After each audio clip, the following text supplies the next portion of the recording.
Hey guys, tonight we're heading straight into the dusty, sunburnt, slightly whiskey-scented madness that was the American Wild West in the 1870s.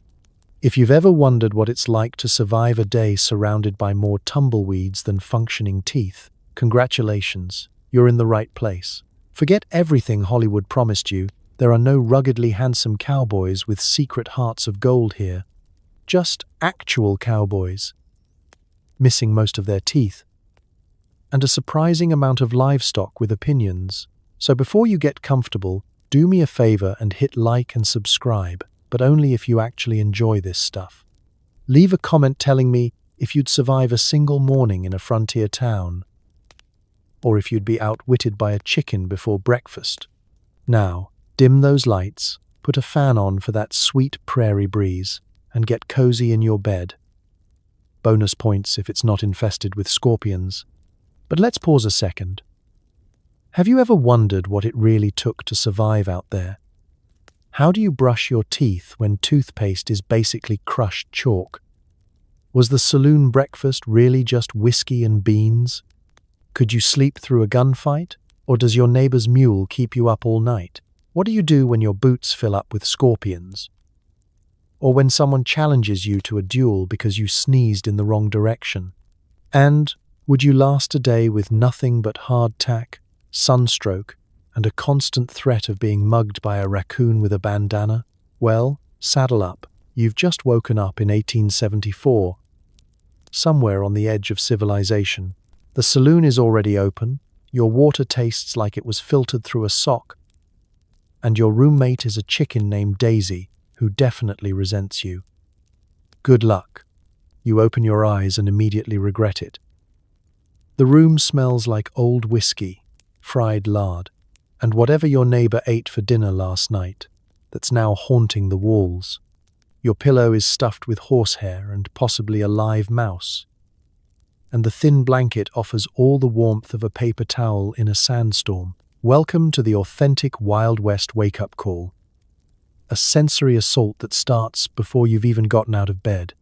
The sun isn't even up yet, but somehow the room is already about 12 degrees too hot and 20 degrees too dusty. There's no such thing as blackout curtains here. Instead, there's a half-shuttered window that lets in just enough dawn to remind you that you slept in your boots again, because you learned the hard way about what happens if you leave them on the floor overnight. Spoiler: scorpions think they're Airbnbs. As you try to stretch, your elbow collides with the wall, more accurately, the wall that's actually just a thin plank separating you from Mrs. Wilkins and her prize chicken, Daisy, who have apparently been up since 4 a.m., arguing about who gets the last bit of yesterday's cornbread. Soundproofing? No. This is the Wild West, where the only thing between you and your neighbor's midnight snoring is wishful thinking and a strategically placed rag in your ear. Your mattress, if you can call it that, is a lumpy sack of straw and regrets, laced with the delicate scent of last week's barn. Every time you roll over, it sounds like someone is rustling through a pile of dried autumn leaves while wearing a wet poncho. There's an art to sleeping in a boarding house. Don't move too much. Don't breathe too deeply. And whatever you do, don't look under the bed. That's where lost dreams and at least one family of field mice live. A gentle thud against the wall tells you your private room is only slightly more private than a park bench during a parade. You can hear the entire house come to life. Boots clomping, pots clanging, someone coughing up something that should probably be buried at noon. From down the hall, the boarding house owner, Mrs. Stover, is already hollering about chores. Her voice has all the warmth and subtlety of a frying pan thrown through a window. You check your watch, except you don't have one. Time is measured in the Wild West by the amount of yelling, the number of roosters crowing, and the vague sense that if you're not up already, you're about to miss breakfast. And there are only so many biscuits to go around. You try to summon the energy to sit up, The sheet slides off, instantly exposing you to the chill that seeps in overnight. The Wild West version of air conditioning, courtesy of all the cracks in the wall. It's refreshing until you realize you're shivering harder than a gambler caught cheating at cards. You pull the blanket tighter, which does absolutely nothing, and contemplate the risk-reward ratio of actually getting up. On one hand, coffee. On the other, risking stepping in whatever the chicken left behind during her morning patrol. Eventually, biology wins.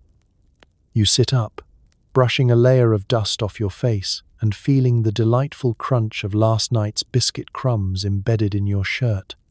The floorboards creak in protest as you stand, threatening to give away your position to the early risers who might demand help fetching water, or, worse, want to talk about their dreams. Out here, dreams are usually about three things: gold, rain, or a sandwich.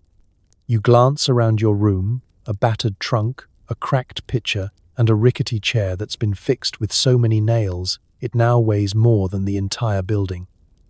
Privacy? Forget about it. Your only real protection is a curtain that doubles as a towel and smells like it's seen better centuries.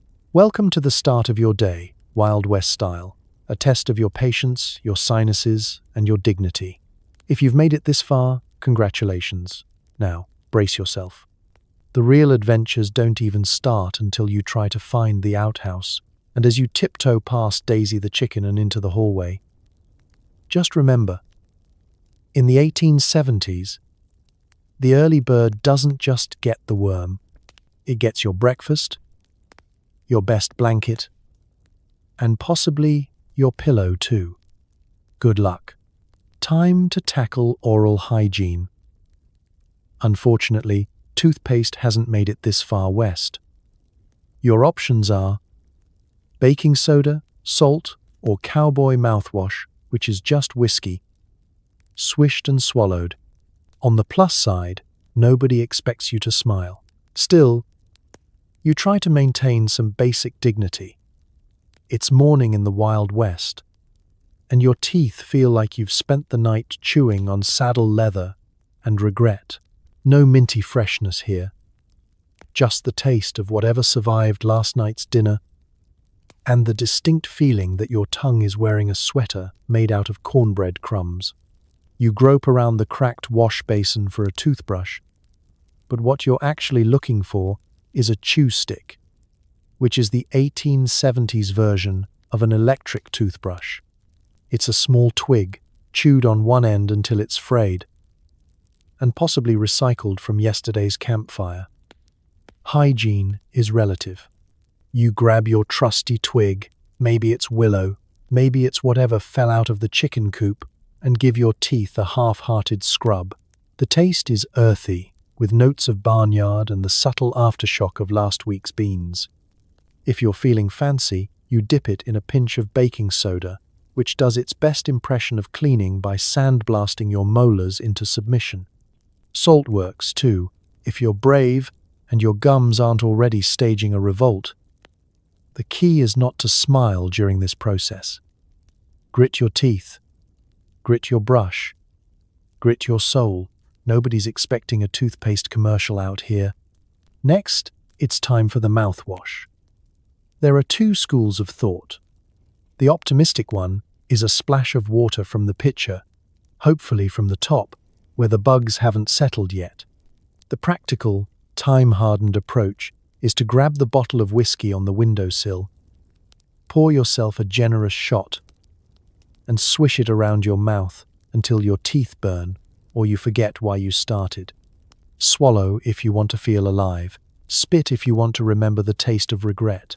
Either way, congratulations, you're officially a cowboy dentist. Of course, there's no floss. The closest thing is a stray horsehair, or, for the particularly motivated, a length of thread borrowed from a darning kit. Modern dentists would faint, but out here, you just hope nothing too large gets stuck between your teeth. If it does, just work at it until you can swallow it, because calories are calories. All of this takes place while standing in front of a cloudy mirror that only reflects back the vaguest outline of your face. You catch a glimpse of your teeth, sturdy, a little yellow, maybe with a chip from last week's hardtack challenge. In the Wild West, dental records are just missing and not missing. Dentists exist, but visiting one usually means you're walking away with fewer teeth than you arrived with, and a story about how you heroically survived both the extraction and the whiskey-fueled recovery. You try not to think about toothaches, because the local cure is a pair of pliers, a belt to bite, and a strong friend to hold you down. If you're lucky, someone knows a folk remedy. Rinse with sage tea, chew on cloves, or just walk it off and hope for the best. Dental insurance? That's called good luck and strong roots. There's a freedom in it, though. Nobody's judging your breath, your smile, or the way you wince at your own reflection. Everyone is in the same boat. Slightly rough around the edges, definitely rough in the gums. If you want to impress someone, it's not with your pearly whites, it's with your ability to whistle through the gaps. And so, with your teeth as clean as frontier science can make them, you grin at the mirror, a tight, closed-mouth smile, and spit one last time into the dust. In the Wild West, you don't need fresh breath. You need a strong jaw, a tougher stomach, and the humility to know that, when it comes to dental hygiene, things can always be worse. After all, there's a reason cowboys tip their hats instead of flashing a smile. Out here, a mouthful of teeth is just another way to show off you've survived this long. And frankly, that's more impressive than any toothpaste. You shuffle to the kitchen, aka a table near the stove, for breakfast. Cold beans, week-old biscuits hard enough to chip a tooth, and possibly something that used to be bacon. The coffee? Black, bitter, and full of mysterious floating bits, if you're lucky, just coffee grounds. This is the grand tradition of the Wild West breakfast. Served freshish, every morning with a generous helping of regret. The table is sticky, the bench is lopsided, and the only thing standing between you and hunger is your willingness to risk another dental emergency. The beans stare back at you with the lifelessness of a Monday morning Zoom call. They're yesterday's beans, reheated if you're lucky. Straight from a battered tin if you're not. There's a crust on top that could double as armor, and the flavor profile lands somewhere between earthy and emergency ration. You grab a biscuit, weighing it in your hand like a stone you might use to settle a bar fight. It's technically bread, but in the West, biscuit means a cross between building material and culinary dare. If you manage to bite into it, you're rewarded with a taste reminiscent of dust, defeat, and a faint, lingering memory of what flour used to taste like before it met the open prairie air. If you drop it, you might break a toe. If you eat it, you might break a tooth. Either way, dental care is not covered. Then there's the bacon. Or rather, the strip of something vaguely meat-adjacent, salted and smoked until it's achieved a level of immortality that modern food scientists can only dream of. The good news? It keeps forever. The bad news? It tastes like it's been around forever. You chew, and chew, and chew, and eventually give up, pretending you're just savoring it when really you're considering using it to patch a hole in your boots. But the true star of the show is the coffee. Calling it coffee is charitable. It's hot, it's dark, and it smells like it could power a steam engine. You pour yourself a tin mugful, trying not to look too closely at the floating debris on top. Is that a coffee ground? A bug? An existential warning? No one knows, and no one asks. You take a cautious sip, and instantly your tongue is coated in bitterness so profound it could have its own therapy session. The taste lingers, robust, earthy, and with undertones of, "Did I just drink a nail? That's just how it is." Coffee out here is less about enjoyment and more about survival. Conversation at the breakfast table is minimal, mostly because everyone's mouth is full of regret and partially because it takes real effort to chew through the morning meal. Someone coughs. Someone else tries to butter a biscuit, but the butter is as hard as the biscuit, and they nearly sprain a wrist. You watch the boarding house owner, Mrs. Stover, put another pot of beans on the stove for tomorrow. Her optimism is as indestructible as her breakfast menu. Every so often someone tries to spice things up. Maybe a splash of molasses, maybe a dash of chili powder, maybe, if they're feeling truly daring, a pickled egg from a mysterious jar in the pantry. None of these things actually improve the meal, but they do add variety to the disappointment. There's a certain camaraderie that comes from suffering together, though. As you gnaw your way through a biscuit and contemplate whether it's worth risking your teeth for one more bite, you catch the eye of another boarder. You both shrug. No words needed. In the Wild West, breakfast isn't about flavor. It's about proving you're tougher than the food. You finish your meal, stomach only partially satisfied but pride fully intact. You survived another breakfast. Out here, that's worth celebrating, preferably with another cup of coffee, if only to wash the taste of defeat out of your mouth. Because in the Wild West, breakfast isn't the most important meal of the day, it's just the first obstacle, and if your teeth make it through intact, you're already ahead of the game. You'd think you get your own room. Wrong. Your housemates include chickens, a goat who resents boundaries, and a pig that definitely isn't house-trained. Privacy isn't a thing. Everyone's just one sneeze away from an animal stampede. That's the reality of frontier living. You, your fellow boarders, and a rotating cast of farm animals, all sharing a space that's slightly smaller than your first studio apartment, but somehow contains twice the chaos. It's less frontier independence and more extreme cohabitation. Forget the open range. Welcome to open concept living, circa 1870, with communal hay bales and a constant low-level sense of dread. The chickens are everywhere. You try to keep them out of your bed, but chickens see boundaries the way tumbleweeds see fences. They perch on the rafters, nest in your laundry pile, and give you judgmental side-eye when you so much as move their eggs. There's always that one hen who has decided your hat is her personal throne, and when she's done, she'll hop down, flap right across your pillow, and leave you a little good morning surprise. If you've ever tried to sleep through a rooster's 4 a.m.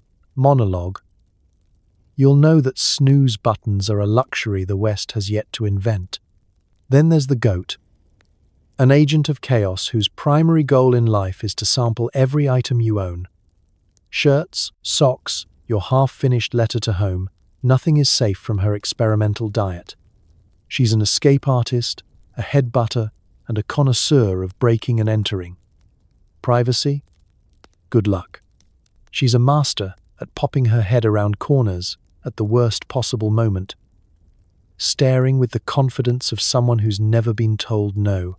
She will eat your last biscuit, she will chew your bootlaces, and if you so much as leave your door open for 3 seconds, she will move in and claim squatters' rights. The pig is the least subtle of your housemates. He's not just a background character, he's the main act. He'll snort, grunt, and sprawl himself in the one warm spot on the floor, usually after rolling in something deeply mysterious and profoundly unpleasant. House training is a myth, and he is living proof. You learn to navigate by smell and hope that anything soft and squishy underfoot is just a misplaced potato. The pig has no sense of personal space and is happy to wedge himself between you and the hearth, snoring loudly and radiating the kind of heat only a creature whose 90% lard can manage. There's a special camaraderie in sharing your mornings with livestock. You eat breakfast to the rhythm of clucking, munching, and the gentle reminder that the pig can and will burp at the table. The goat will make eye contact while chewing on your journal, and the chickens will steal whatever crumbs you drop, sometimes right off your fork. Every meal is a performance, every movement a potential stampede. If someone slams a door, the entire animal kingdom moves as one, and you'd better be holding onto your mug, your seat, and your dignity. Trying to get dressed? Chickens in the wash basin, goat nibbling the hem of your shirt, pig rooting through your belongings for hidden snacks. Need a quiet moment to write a letter or ponder your life choices? Good luck. The goat thinks pens are a delicacy, and the pig believes your paper is a snack tray. If you ever wanted to practice meditation, this is the advanced course. Achieve inner peace while a goat is attempting to taste test your pillow. At night, you settle down hoping for rest, serenaded by the gentle snoring of your fellow boarders and the less gentle snorting of your porcine roommate.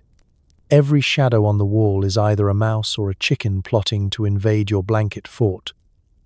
You pull your covers tight and try to ignore the fact that the pig just sighed contentedly and drooled on your sock. And so you drift off to sleep, surrounded by creatures who don't recognize your authority, your personal space, or your right to a drool-free pillow. The West was never meant to be tamed, and neither were your housemates. Clothes in the Wild West are all about survival, not style. Your shirt is homespun, your pants are patched more than fabric, and your socks have more holes than yarn. Bonus: everything smells faintly of lard and horse. This isn't some Hollywood wardrobe department. This is real frontier couture, curated by necessity, stubbornness, and whatever scraps you haven't already turned into cleaning rags. Getting dressed out here is less a matter of self-expression and more a desperate contest against the elements, and sometimes against basic dignity. You pull your shirt over your head, careful not to widen the shoulder seam that's been hanging on by a single thread for 3 weeks. It's the color of formerly white, now trending in shades of coffee stain and existential dust. You run a hand down the front to brush off whatever last night's dinner left behind, cornbread crumbs, a feather, something you hope is just gravy, and call it good enough. Out here, the rule is simple. If it keeps the wind off your skin and most of the sunburn away, it's high fashion. Next come the pants. They began life as sturdy denim, but after a year on the range, they're more patchwork quilt than clothing. You can practically read your life story in the mismatched squares. There's a bit from your old flour sack, a patch from a neighbor's worn-out shirt, and a suspiciously floral scrap that once belonged to someone's Sunday dress. Each hole tells a tale: caught on a barbed wire fence, snagged while chasing a runaway chicken, ripped while escaping the goat's affectionate headbutt. You don't buy new pants, you accumulate them. Your socks are a practical joke delivered by fate. Every time you pull them on, it's a mystery whether you'll have something to cover your toes. More often than not, there's a breeze whistling through, courtesy of several well-earned holes. If you're really lucky, you can match the left and right foot by color. If not, it's a surprise party for your feet. There's an art to rotating socks. Flip them inside out, switch feet, or just wear 2 on the same foot and call it innovation. Footwear is similarly aspirational. A pair of battered boots, patched with bits of rawhide and optimism, always threatening to betray you by letting in a pebble or a scorpion. Your undergarments, if you're lucky enough to have them, are little more than a collection of threads with ambitions. Laundry day is whenever the creek thaws or the shirt walks away on its own. The only thing harder than washing your clothes is waiting for them to dry, which, out here, involves sun, wind, and the occasional barn animal deciding your unmentionables make a fine nest. Accessories? If you want to get fancy, a neckerchief serves as a dust mask, a sling, a pot holder, or, in emergencies, a towel for wiping off mystery goo. Hats are non-negotiable, wide-brimmed, floppy, and so battered they look like a family heirloom passed down by raccoons. Out here, Your hat does more than block the sun.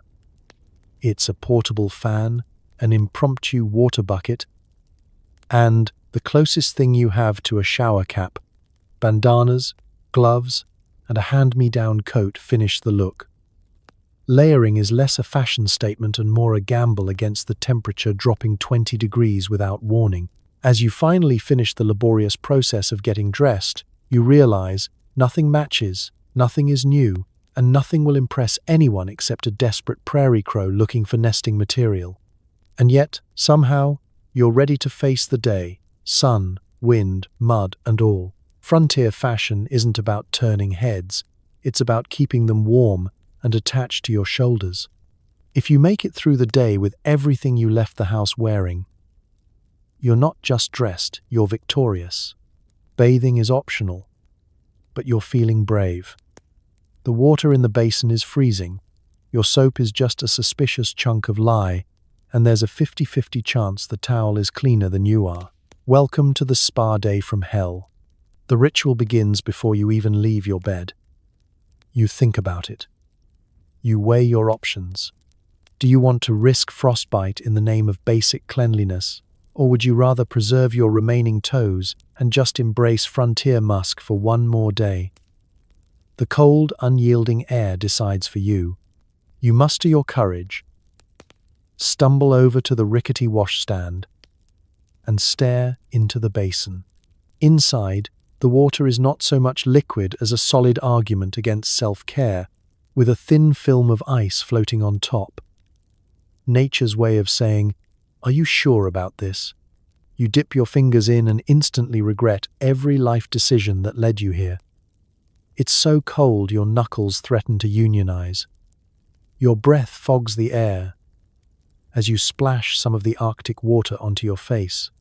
The experience is less refreshing and more accidentally fell into a frozen pond during a windstorm. You wince, you gasp, and you try not to scream, because nothing says I'm weak like yelping at a splash of water in a house where everyone else thinks showering is for city folk. Time for soap. The bar you're handed looks like something chiseled out of a mining claim and smells like a chemical experiment. Lye soap is legendary for its cleaning power and its ability to strip paint off walls, kill fleas, and remove several layers of skin at once. You pick it up gingerly, hoping your hand doesn't go numb, and give your face and arms a quick scrub. The lather feels suspiciously gritty. There's always a chance it's not even soap, but a chunk of leftover bacon grease with ideas above its station. You glance at the towel. Your sole hope for drying off before hypothermia sets in. It's a faded, scratchy relic of better times, possibly an old potato sack in a previous life. You give it a sniff and immediately wish you hadn't. But you're committed now. You pat yourself down, flinching at the chill, trying to avoid the mystery stains and the corner with suspicious bite marks. Goat, mouse, unknown assailant. Bathing your whole body is a rare, ceremonial event. Maybe once a week if you're feeling luxurious, or if the boarding house is feeling generous with their firewood. The lucky few take turns with the copper tub in the kitchen, which is filled, used, refilled, and reused until the water has the color and clarity of beef stew. First in gets cleanest, last in gets character building. You've never moved so fast as when someone yells, "Bath water's fresh," because if you're late, you're bathing in a mixture of everyone's regrets and at least one floating chicken feather. As you towel off, teeth chattering, you wonder if anyone back east would survive a single morning out here. They have indoor plumbing, scented soap, and towels that haven't doubled as a goat blanket. You, on the other hand, have grit, literally and figuratively. Your skin is raw, your spirit is slightly dented, and your sense of dignity is frozen somewhere near your elbow. But there's a certain camaraderie in this ordeal. You and your fellow boarders exchange nods, mutually acknowledging the shared suffering. Nobody's judging. After all, everyone knows that if you smell a bit ripe, it just means you're getting into the true spirit of the West. And if you manage to emerge from your morning ablutions without frostbite, soap burns, or having to fight a chicken for the last clean corner of the towel, you count it as a win. Congratulations, you're now cleaner than you were, colder than you hoped, and ready to face the day, with the confidence of someone who knows that, out here, the only real luxury is surviving until the next bath day. And maybe keeping all your toes. It's not just you in those itchy layers, lice, fleas, and the occasional tick are always along for the ride.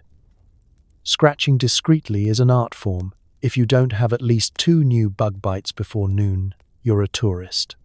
Welcome to the Wild West's real survival game, outwitting, or at least outlasting, the creatures that see your body as prime real estate. The law of the prairie is simple. If it bites, it invites itself in. You can try your best to keep clean, but the moment you step outside, every insect in a 10-mile radius makes a beeline for your socks, your scalp, and anywhere else you'd rather not mention. Lice are the great social equalizer. Rich or poor, young or old, nobody escapes their attention. You'll spot folks at the breakfast table absent-mindedly scratching at their hair, claiming it's just the dry air. But everyone knows what's up. There's an unspoken rule. Never borrow a hat. And always check your bedding before climbing in, just in case someone else's little friends have set up shop. Fleas, meanwhile, are the true pioneers of the West. They hop from dog to pig to human and back again, moving with a boldness that cowboys could only dream of. You spend half your day inventing new ways to scratch your ankles with your boots still on, and the other half wondering how something so tiny can cause so much misery. Every so often, the whole boarding house will declare flea war, the rugs get beaten, the blankets shaken, and everyone lines up to take their turn over the wash tub, hoping the icy water scares the bugs away. It never really works. Fleas are like tax collectors, persistent, sneaky, and always showing up at the worst possible time. Then there are ticks, the silent hitchhikers. You spend your day brushing through tall grass or squeezing past the neighbor's goat, and next thing you know, you're hosting a tick who's decided your kneecap is a luxury resort. Removing one requires a steady hand, a hot needle, and the patience of a saint. If you're squeamish, you learn to toughen up fast.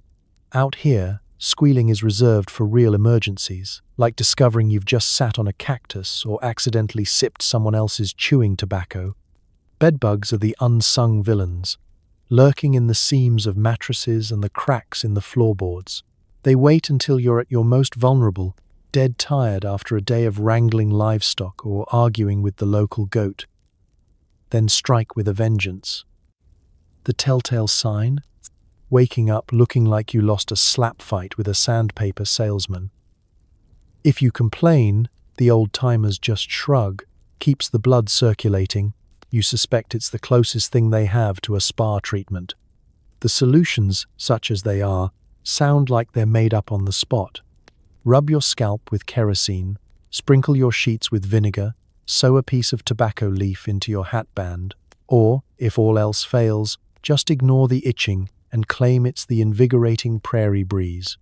Hygiene is half ritual, half desperate experiment, and everyone has their secret trick.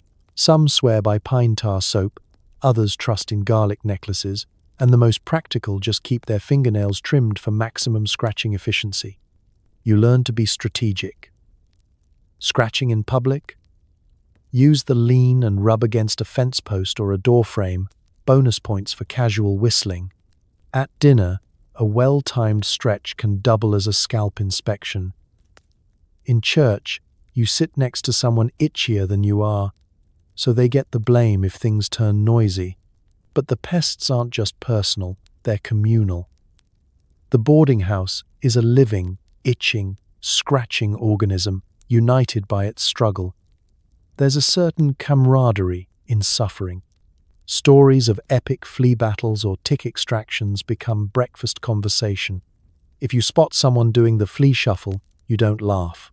You just nod in solidarity and hope tomorrow it's their turn to host the bedbugs. In the Wild West, you're never truly alone. There's always something crawling, hopping, or burrowing to remind you that out here, survival is a team sport. And if you manage to make it through a whole day with only 2 new bites, congratulations, you're officially a local. You need to go. The outhouse is a drafty shack full of spiders, questionable smells, and splinters in places you never thought possible. Toilet paper? Dream on. It's last week's newspaper, if you're lucky. Welcome to the least glamorous frontier adventure of all, the daily quest for relief. Forget indoor plumbing. Out here, nature calls, and you answer from a wooden box at the end of the yard, surrounded by weeds, curiosity, and the faint hope that no one is watching. The walk to the outhouse is itself a challenge, especially at night. Your path is lit by a lantern or, if you're truly unlucky, just the stars and the vague glow of someone else's candle in the window. Every step is a gamble. Do you trip over a root, step in something suspicious, or stumble into a chicken on its way to its own midnight business? The outhouse door creaks open with a sound like a horror movie soundtrack. Inside, the air is, how shall we say, robust. You breathe through your mouth and try not to linger.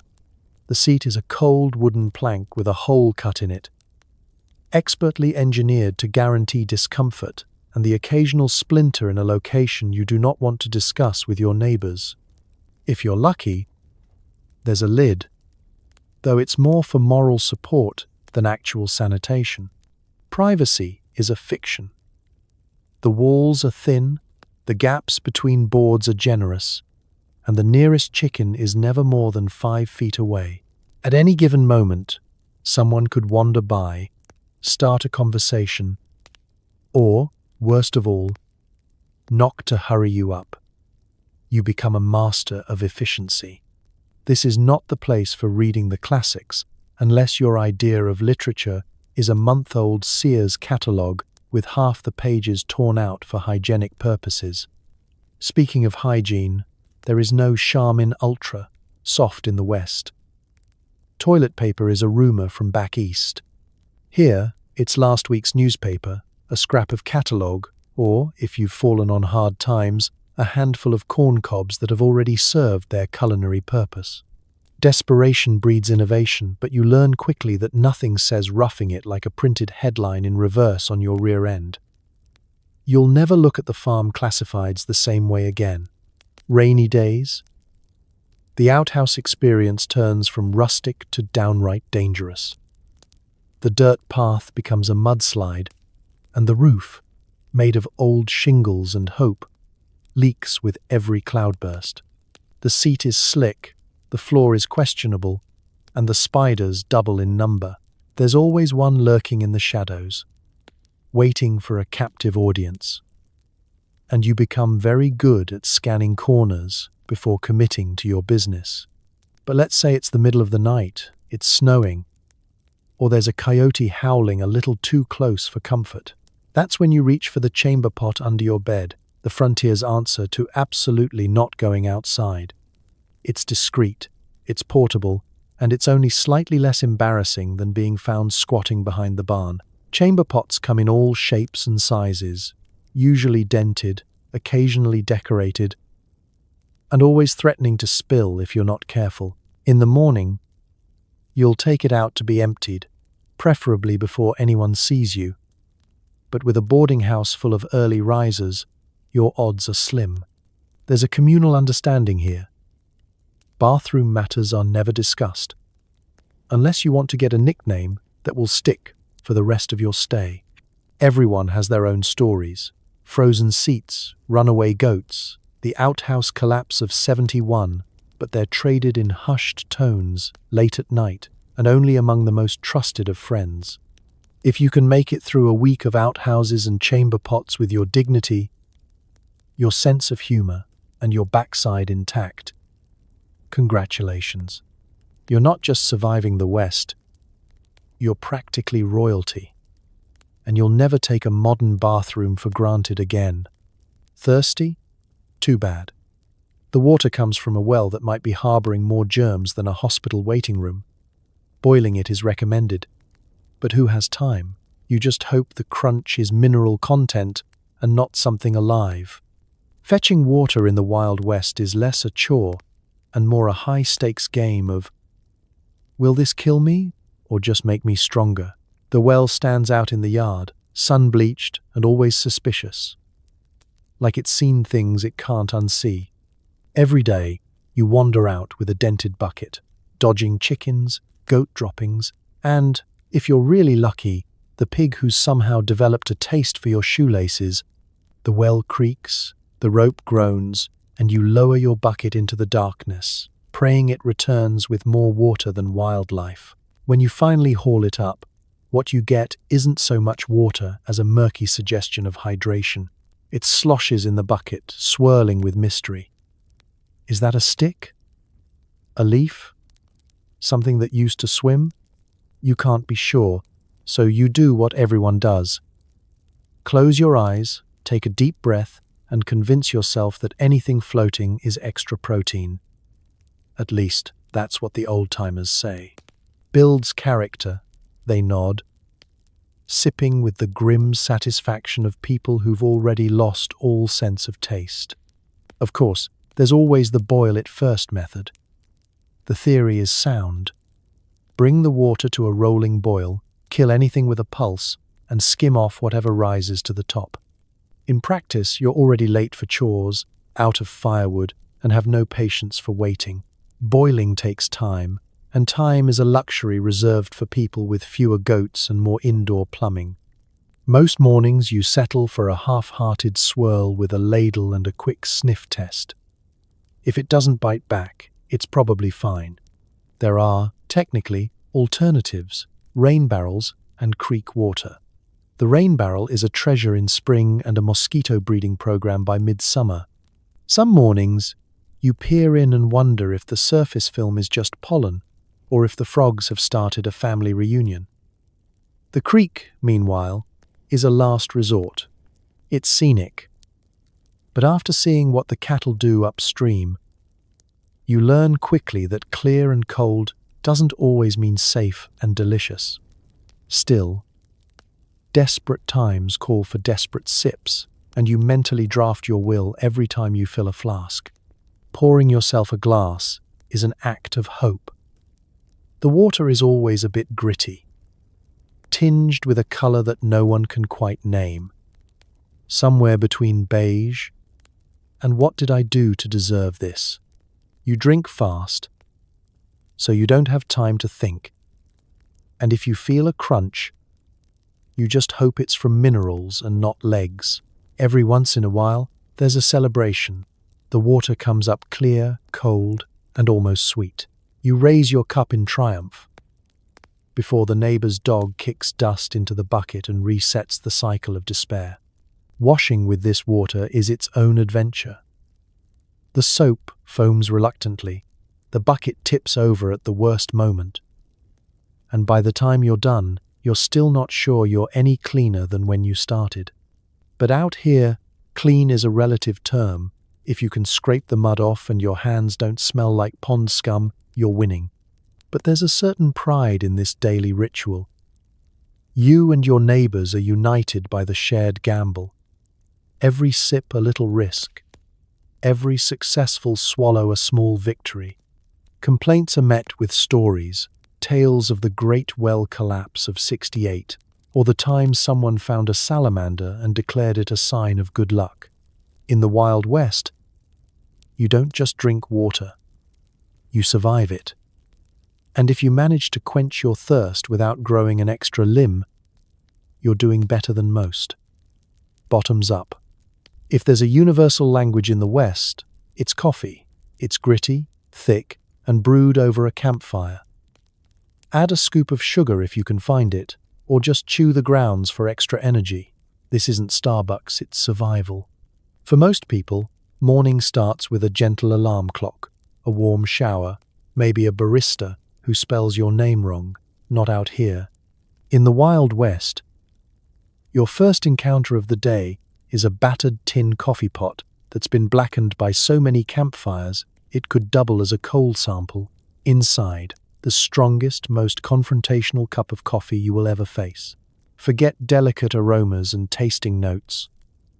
This stuff is brewed to stand up to the wind, the dust, and your personal demons. You ladle a mugful straight from the pot, careful not to stir up the sediment at the bottom unless you like your coffee extra crunchy. The smell is a punch to the nose. Earthy, bitter, and with faint notes of yesterday's bacon. You sip, cautiously at first, then with grim determination. It's hot enough to melt your fillings, and the taste is bold, by which I mean it tastes like what happens when you ask the fire itself to make you a beverage. Everyone around the breakfast table is clutching their cup like it's a lifeline. Conversation doesn't happen until the caffeine kicks in, which takes about 2 sips, or 5 minutes if you're particularly dead inside. There's no such thing as a light roast. It's all barely filtered, sometimes with a side of eggshells for clarity. Rumor has it, eggshells settle the grounds. Reality has it, they just add protein. Sugar is a luxury, hoarded for months and only brought out when someone has a birthday or a toothache. Milk? Sure. If you don't mind it coming straight from the cow and into your cup, sometimes still warm and with the odd blade of hay for garnish. Realistically, most folks take it black. Cowboy coffee is the local specialty. Boiled so aggressively you half expect it to climb out of the pot and punch you awake. On the trail, things get even rougher. No kitchen, no nice ceramic mugs, just battered tin cups and coffee grounds measured with the time-honored tradition of about that much. You boil water in whatever's cleanest, which is usually nothing, and dump in enough grounds to make the spoon stand up on its own. If you're lucky, most of the grounds settle to the bottom. If not, well, chewing your coffee just means you get your fiber for the day. Refills are endless, and the pot is never truly empty, just more concentrated. As the day goes on, the color deepens from brown to black, to could double as boot polish. Everyone's on edge by the third cup, jittery and ready for anything. That's the real purpose of cowboy coffee. It keeps you moving, thinking, and, in a pinch, awake enough to dodge stampeding livestock or explain why you forgot to fix the fence again. Caffeine withdrawal in the West is a genuine medical emergency. You'll see grown men bargain, threaten, and trade their last biscuit for a single scoop of beans. Running out of coffee is worse than running out of whiskey, and much more dangerous to the general mood. It's not just a drink, it's how you make it through mornings, bad weather, and the realization that you've got another 100 miles to go before the next town. So when you see a cowboy staring into his cup, lost in thought, don't interrupt. He's not pondering the mysteries of life. He's just waiting for the caffeine to hit so he can survive another day in a world where the only thing stronger than the coffee is the person drinking it. As you choke down your beans, the other boarders are already swapping rumors about cattle rustlers, last night's poker game, and who's getting married, shot, or both before sundown. Breakfast in the Wild West is less a meal and more a spectator sport. The table might be a battered plank, but it's also the main stage for the day's first round of news, speculation, and friendly, or not so friendly, threats. The rules are simple. Whoever talks the loudest controls the narrative, and the best story always wins, regardless of its relationship with the truth. You sit, still half asleep, pretending not to hear the old-timer on your left, who claims he once lassoed 2 coyotes and a tax collector in the same afternoon. He punctuates every sentence with a slap of his biscuit against the table, sending crumbs flying into the communal butter, which is more tradition than culinary mishap at this point. His tale gets wilder with each retelling. This morning, the coyotes are rumored to have formed a band and opened a rival saloon. Meanwhile, at the other end of the table, Mrs. Stover leans in, voice low and conspiratorial. She knows everyone's business and at least half the county's secrets. Today, she's reporting on the great chicken heist in which 3 hens vanished overnight, only to reappear in Old Man Jenkins's barn looking suspiciously plumper and less enthusiastic about life. No one asks too many questions. There's an unspoken rule about plausible deniability when it comes to missing poultry. Gunfights are another popular topic. Who's dueling whom, why, and who's likely to be the one limping to the doc's office before noon. The specifics change daily. Maybe it was a dispute over a card game. Maybe a feud about who stole whose boots. Or maybe just the usual Tuesday tension. Out here, a heated argument over the last strip of bacon can turn into a showdown behind the stables faster than you can say double or nothing. Then there's the wedding rumor mill. Someone's cousin's neighbor's niece is getting hitched. Maybe to a traveling preacher, maybe to the blacksmith, or maybe to that mysterious stranger who showed up on last month's stagecoach and hasn't stopped staring at his shoes.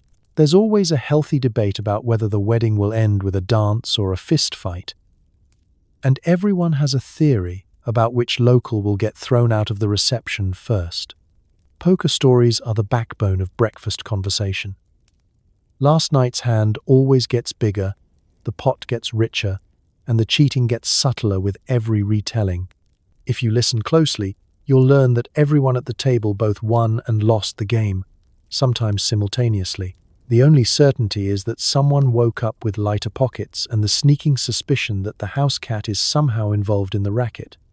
Amid all this, someone will inevitably bring up the weather, how it was colder, wetter, windier, or dustier back in my day.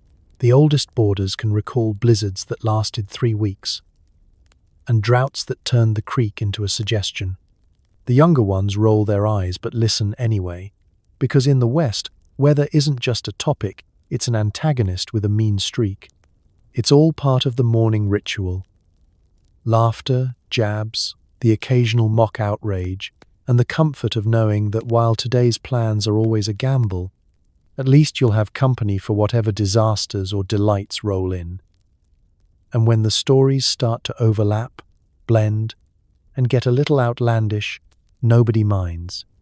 The truth is elastic. And anyway, everyone knows the real entertainment is seeing who can top the last tale. So as you sip your bitter coffee and watch someone draw a mustache on a wanted poster, remember, in the Wild West, the gossip is strong, the tales are taller, and you're never more than one breakfast away from becoming the headline yourself. Before the sun is up, you're out collecting firewood. Every log hides a potential rattlesnake, and the only thing more dangerous than a snake bite is explaining to your landlord why you let the fire go out. This is the true alarm clock of the Wild West. No snooze button, just the bone-deep knowledge that if the fire isn't crackling by breakfast, you'll be facing the icy wrath of Mrs. Stover and a kitchen full of disappointed cold boarders. The air outside is sharp enough to cut bread, your breath coming out in little clouds as you tromp toward the woodpile. Boots squelching in the half-frozen mud. Somewhere nearby, a rooster is announcing its dominance, and a goat is already plotting to steal your breakfast if you leave the door open a second too long. You reach the pile, a lopsided monument to frontier engineering, and brace yourself.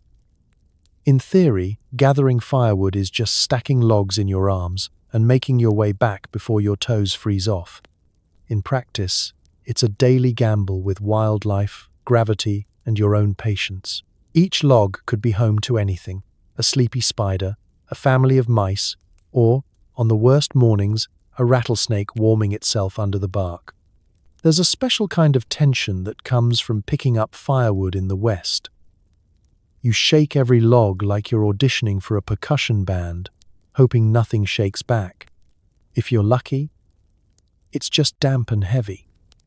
If you're unlucky, you hear the telltale rattle and instantly reevaluate every decision that led you here.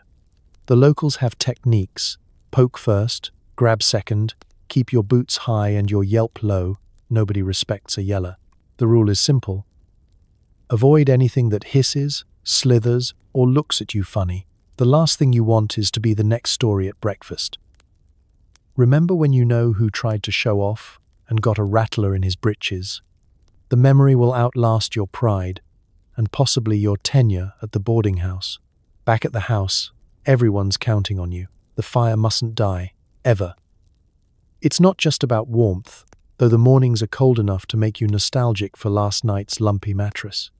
The fire heats water, cooks food, chases away damp, and if you're very lucky, deters at least some of the indoor wildlife. Letting it go out is the cardinal sin of Western living, worse than stealing someone's biscuit or sitting in the prime seat at supper, Mrs. Stover has a sixth sense for cold ashes and will appear the moment the hearth grows dim. Arms crossed, gaze icy, ready to recount tales of the winter of '67 when young men who let the fire go out wound up sleeping in the barn with the pig. You lug the logs inside, cheeks numb and hands scratched, and try to arrange them artfully by the stove. If you stack them too high, the goat will knock them over. Too low, and you'll be back out here by noon. With practiced hands, you feed the flames, watching as the fire sputters, hesitates, then surges back to life. The smell of burning wood, the sudden surge of warmth, and the approving grunt from the oldest boarder let you know you've done your duty for now. But the work is never really done. The fire must be fed, the pile restocked, and the threat of sneaky reptiles never truly disappears. Every day is another round of the same ritual, tense, absurd, oddly satisfying. You start to develop a sort of respect for the snakes, in a please stay outside forever kind of way. And as you wipe the sweat from your brow and thaw your frozen fingers, you realize, in the Wild West, survival isn't just about braving outlaws or taming the land, it's about beating the snakes to the firewood and living to tell the tale. Heading into town is a social event. Dodge horses, mud puddles, and suspicious puddles you hope are just mud. Everyone stares at everyone else, mostly to check for wanted posters.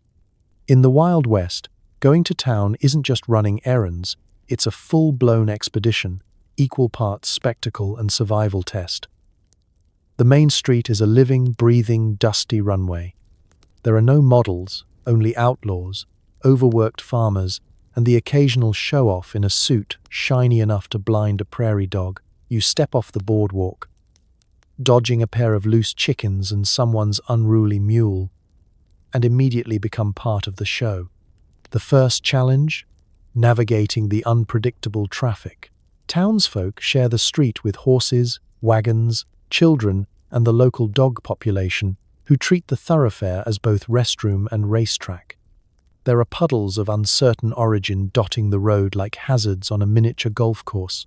The wise develop a sixth sense for which ones are mostly rainwater, which ones are suspiciously warm, and which ones should never, ever be investigated further. Boots are a necessity, and after a week in the West, you stop flinching when they get splashed. You're not the only one on parade. Everyone in town comes out, if not to see, then to be seen. Neighbors nod stiffly, strangers stare a little too long, and someone in a black hat sizes you up in a way that makes you double-check your own alibi. The barbershop regulars lean out the window, offering commentary on everything from your limp to your fashion sense. Meanwhile, you keep your eyes peeled for the wanted posters fluttering on the post office wall. It's the local entertainment. Who's new in town, who skipped bail, and who's the spitting image of someone last seen robbing the stagecoach. Shops line the street, each with a swinging sign and a porch filled with idle locals. The general store smells like coffee and sawdust. Inside, you'll find everything you don't need, nothing you do, and prices that make you wonder if you should just eat your boots instead of replacing them. You hear someone arguing about the cost of flour, while another customer tries to pay with a chicken, a handful of marbles, and what they claim is a genuine gold nugget. It's a potato. Passing the saloon, you catch the aroma of whiskey, tobacco, and the strong suggestion of regret. Card games are already underway, and a couple of regulars nod at you, sizing up whether you're here to play, pay, or just pass through. Every so often, a piano bangs out a tune, slightly off-key but with enough enthusiasm to carry over the noise of a minor brawl near the back tables. Mail day is a weekly highlight. The stagecoach rolls in with a fanfare of dust and anticipation. A crowd gathers to collect letters from back east, love notes, overdue bills, and news that's at least 3 weeks old.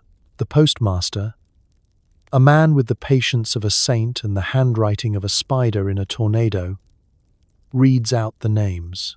Everyone listens, pretending not to judge, but taking silent note of who gets mail and who never does. As you continue down the street, you become aware that you're part of a silent dance, sidestepping puddles, nodding to acquaintances, and pretending not to notice the way everyone's eyes follow you. Gossip floats through the air. Who's feuding, who's courting, who's got a new scar, and a good story to go with it. Even the sheriff tips his hat, watching the crowd for trouble, or maybe just looking for someone to help with his own errands. Eventually, you complete your rounds, purchases in hand, dignity mostly intact. The parade continues behind you, the next arrival taking your place as today's local curiosity. And as you step off the main street, you realize, in the Wild West, everyone is both audience and actor. Out here, just showing up is enough to become a headline, muddy boots, sideways glances, and all. Need supplies?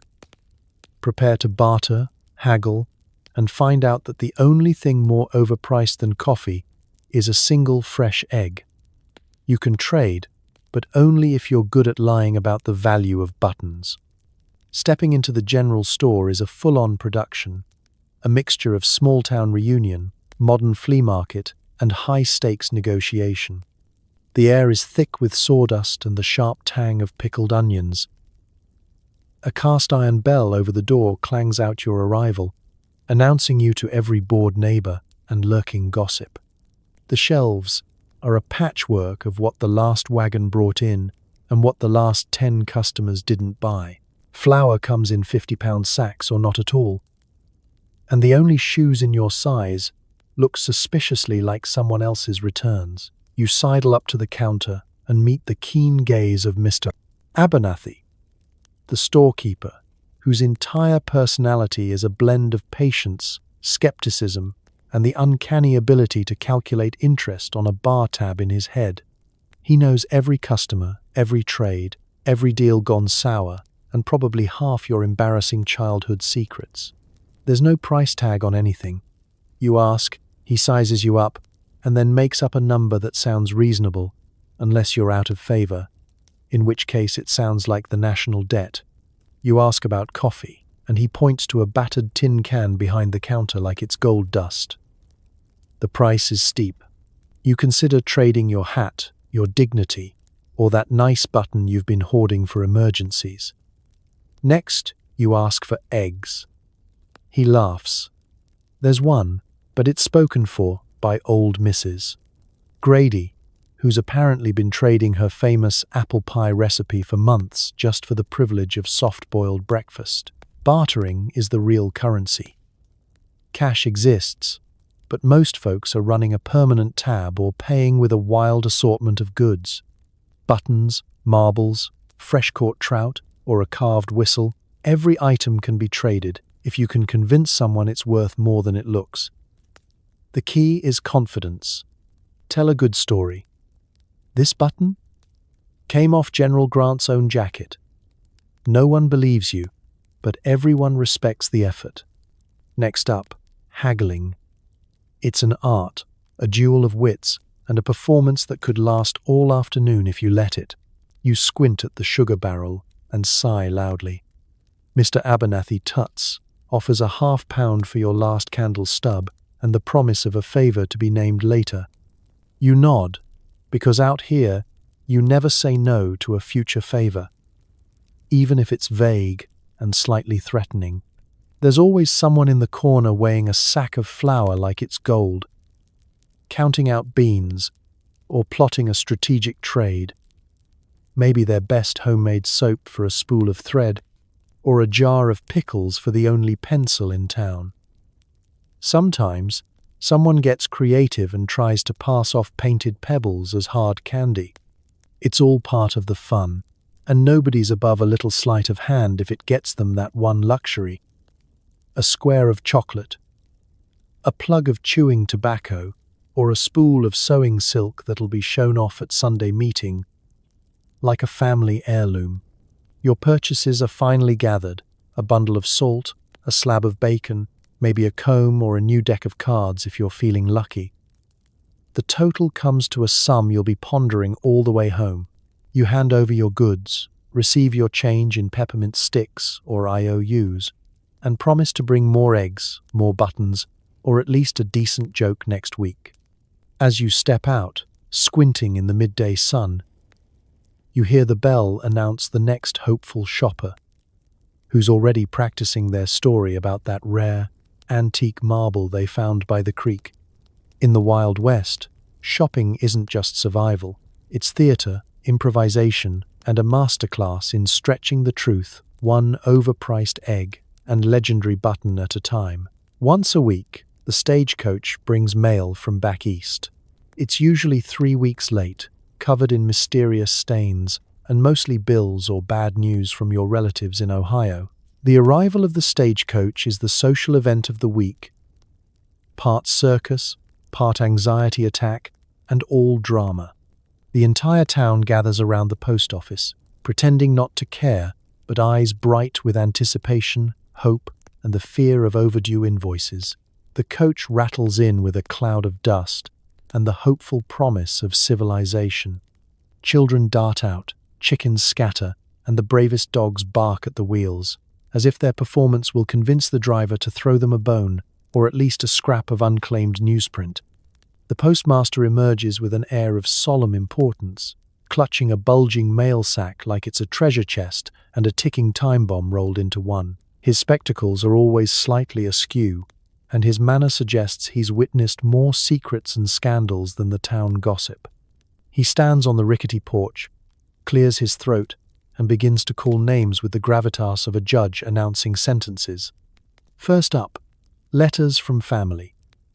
These come addressed in elegant script or wild scrawls, sometimes barely legible after 1,000 miles of bouncing in a sack next to some stranger's pickled onions.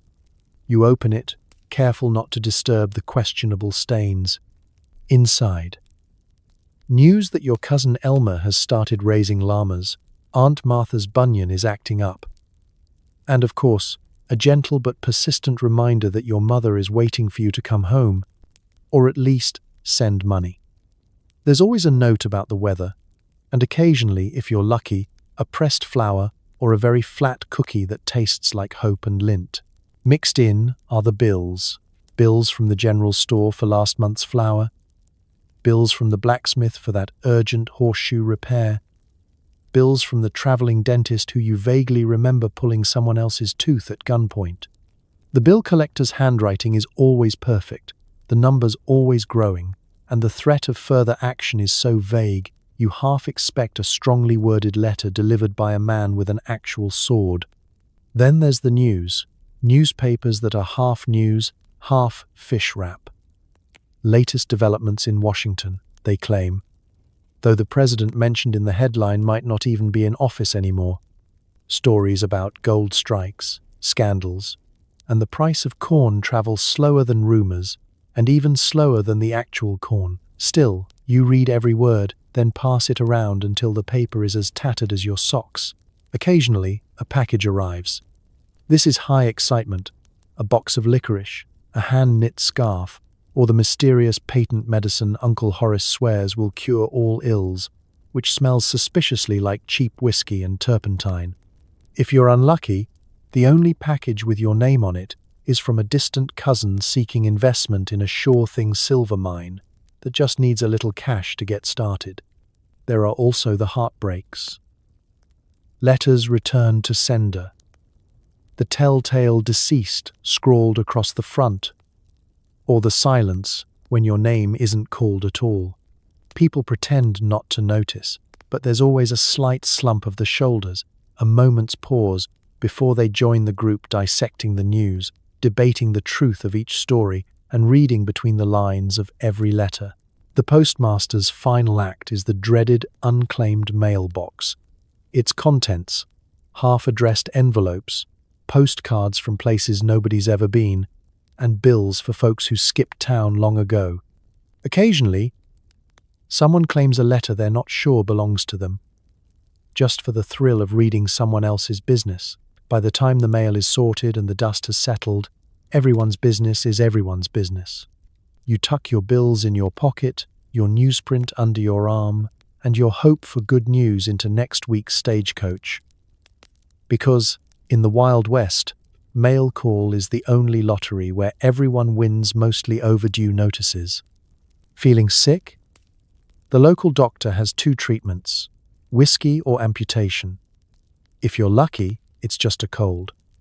If you're unlucky, congratulations, you get leeches and a new nickname, Lefty. Frontier medicine is an experience somewhere between a science experiment and a barroom dare. The doctor, and the term is applied generously, usually moonlights as the barber, dentist, veterinarian, and sometimes the piano player at the saloon. He keeps his tools in a battered black bag that rattles suspiciously, and you hope the stains on his apron are just from last week's stew. You arrive at his office, which doubles as his living room, and sometimes as a stable for his one-eyed mule. He looks you over with a squint, mutters something about humours and bad airs, and immediately reaches for his 2 favourite remedies. Whiskey is prescribed for everything, from headaches to heartbreak. If you can swallow it without coughing, you're halfway cured. If you can't, he'll declare you delicate and suggest rest, preferably in the barn, so as not to infect anyone else. Of course, sometimes a more hands-on solution is called for. The word amputation gets thrown around with a casualness that would make modern surgeons faint. Smashed finger? Off it comes. Infected toe? You'll want to pick a new favorite boot. Anesthetics are whatever you can drink, bite down on, or distract yourself with. The sore, you're assured, is almost new and wiped on my apron just this morning. Afterward, you get a pat on the back, a slug of whiskey, and a story to tell. You're now part of the elite club of lefties, shorty, or, if you're truly unlucky, stumpy. For everyday ills, it's DIY or die trying. The medicine cabinet is a chaotic collection of folk remedies and old wives' tales. Got a fever? Wrap up in a wool blanket and sweat it out. Toothache? Bite a clove, or if that fails, bite a stick and wait for the doc to return from his fishing trip. Sore throat? Gargle with salt water or try the patented vinegar and mustard poultice, which does nothing for your throat but leaves you smelling like a failed salad dressing. Leeches are the miracle cure for anything that can't be solved with whiskey or fire. Nobody likes them, but everyone has a story about a cousin who swears by them. The local pond does double duty as a pharmacy and a source of nightmares. If you complain, you'll be told that the little fellows know what they're doing, which is more than can be said for the town doctor on a busy Saturday night. And don't even ask about childbirth. The nearest midwife is 3 towns away and doubles as the town's best poker player. Babies arrive in kitchens, barns, and occasionally on the back of a moving wagon. Everyone gathers to help, advice comes from all directions, and there's a 50-50 chance someone suggests whiskey for the baby. 2. If all else fails, there's always the family recipe. Hot onion poultices, turpentine on a rag, or a dose of Dr. Wilkerson's all-purpose tonic, a mixture of licorice, and more licorice, with a dash of hope and a guaranteed stomachache. If you recover, everyone credits the tonic. If you don't, well, at least you tried everything short of lassoing a miracle. So you cough, limp, or stagger back home, clutching a jar of leeches, a bottle of questionable whiskey, and a newfound respect for modern medicine. Out here, survival isn't just about grit. It's about a strong stomach, a bit of luck, and the hope that you never have to hear the words, "Hold still. This won't hurt much." The saloon is open all hours, full of card cheats, outlaws, and people who don't believe in personal hygiene. The drinks are strong, the conversations are louder, and everyone's packing something under their coat. Stepping into the saloon is like entering the beating heart, and occasionally the liver, of the town. The double doors swing open with a dramatic creak, announcing you to the entire room whether you want attention or not. Immediately you're greeted by a wall of sounds. A battered piano pounding out an off-key tune, boots stomping on sticky floorboards, and the constant clatter of poker chips mixed with the less rhythmic clank of glass bottles. The air is a potent blend of cheap whiskey, tobacco smoke, and the faint but ever-present suggestion that something died in the back room and nobody is willing to deal with it. The regulars claim their seats as if they pay rent, old-timers slouched over the bar, sharp-eyed drifters lurking in the shadows, and the local entrepreneurs who always seem to know exactly how much money you lost at last night's game. There's a group in the corner trying to teach the house cat to play blackjack, which is going about as well as you'd expect. A pair of cowhands are deep in a whispered argument, and you're pretty sure it's either about stolen horses or a very contentious pie recipe. Politics here are decided not at the town hall, but across a battered card table, with a fistful of aces and a well-timed bluff. Disputes about land, water rights, and whose chicken really did cross Main Street are settled by whoever can hold their liquor and keep their poker face. The sheriff might step in if things get rowdy, but he's just as likely to join the game or buy a round if he's having a slow day. Order drinks at the bar, and you're offered 3 choices: whiskey, house special, which is probably also whiskey, or beer that's never seen the inside of a cold cellar. The bartender pours with a heavy hand and a heavier glare, and if you ask for anything fancy, you'll be laughed straight back out into the dust. The glasses are only questionably clean, and you learn quickly not to look too closely at what's floating in your cup. It's said the regulars have built up such a resistance that nothing short of dynamite could dent their constitution. The saloon is also the local news network. Stories fly faster than cards. You hear about whose cattle got loose, who's been seen sneaking out of whose window, and what brand of tonic the doctor is pushing this week. Spoiler, it's probably just watered-down whiskey with a hint of regret. Everyone's business is everyone else's entertainment. If you can't keep a secret, you'd better keep moving. Entertainment, if you can call it that, is improvised.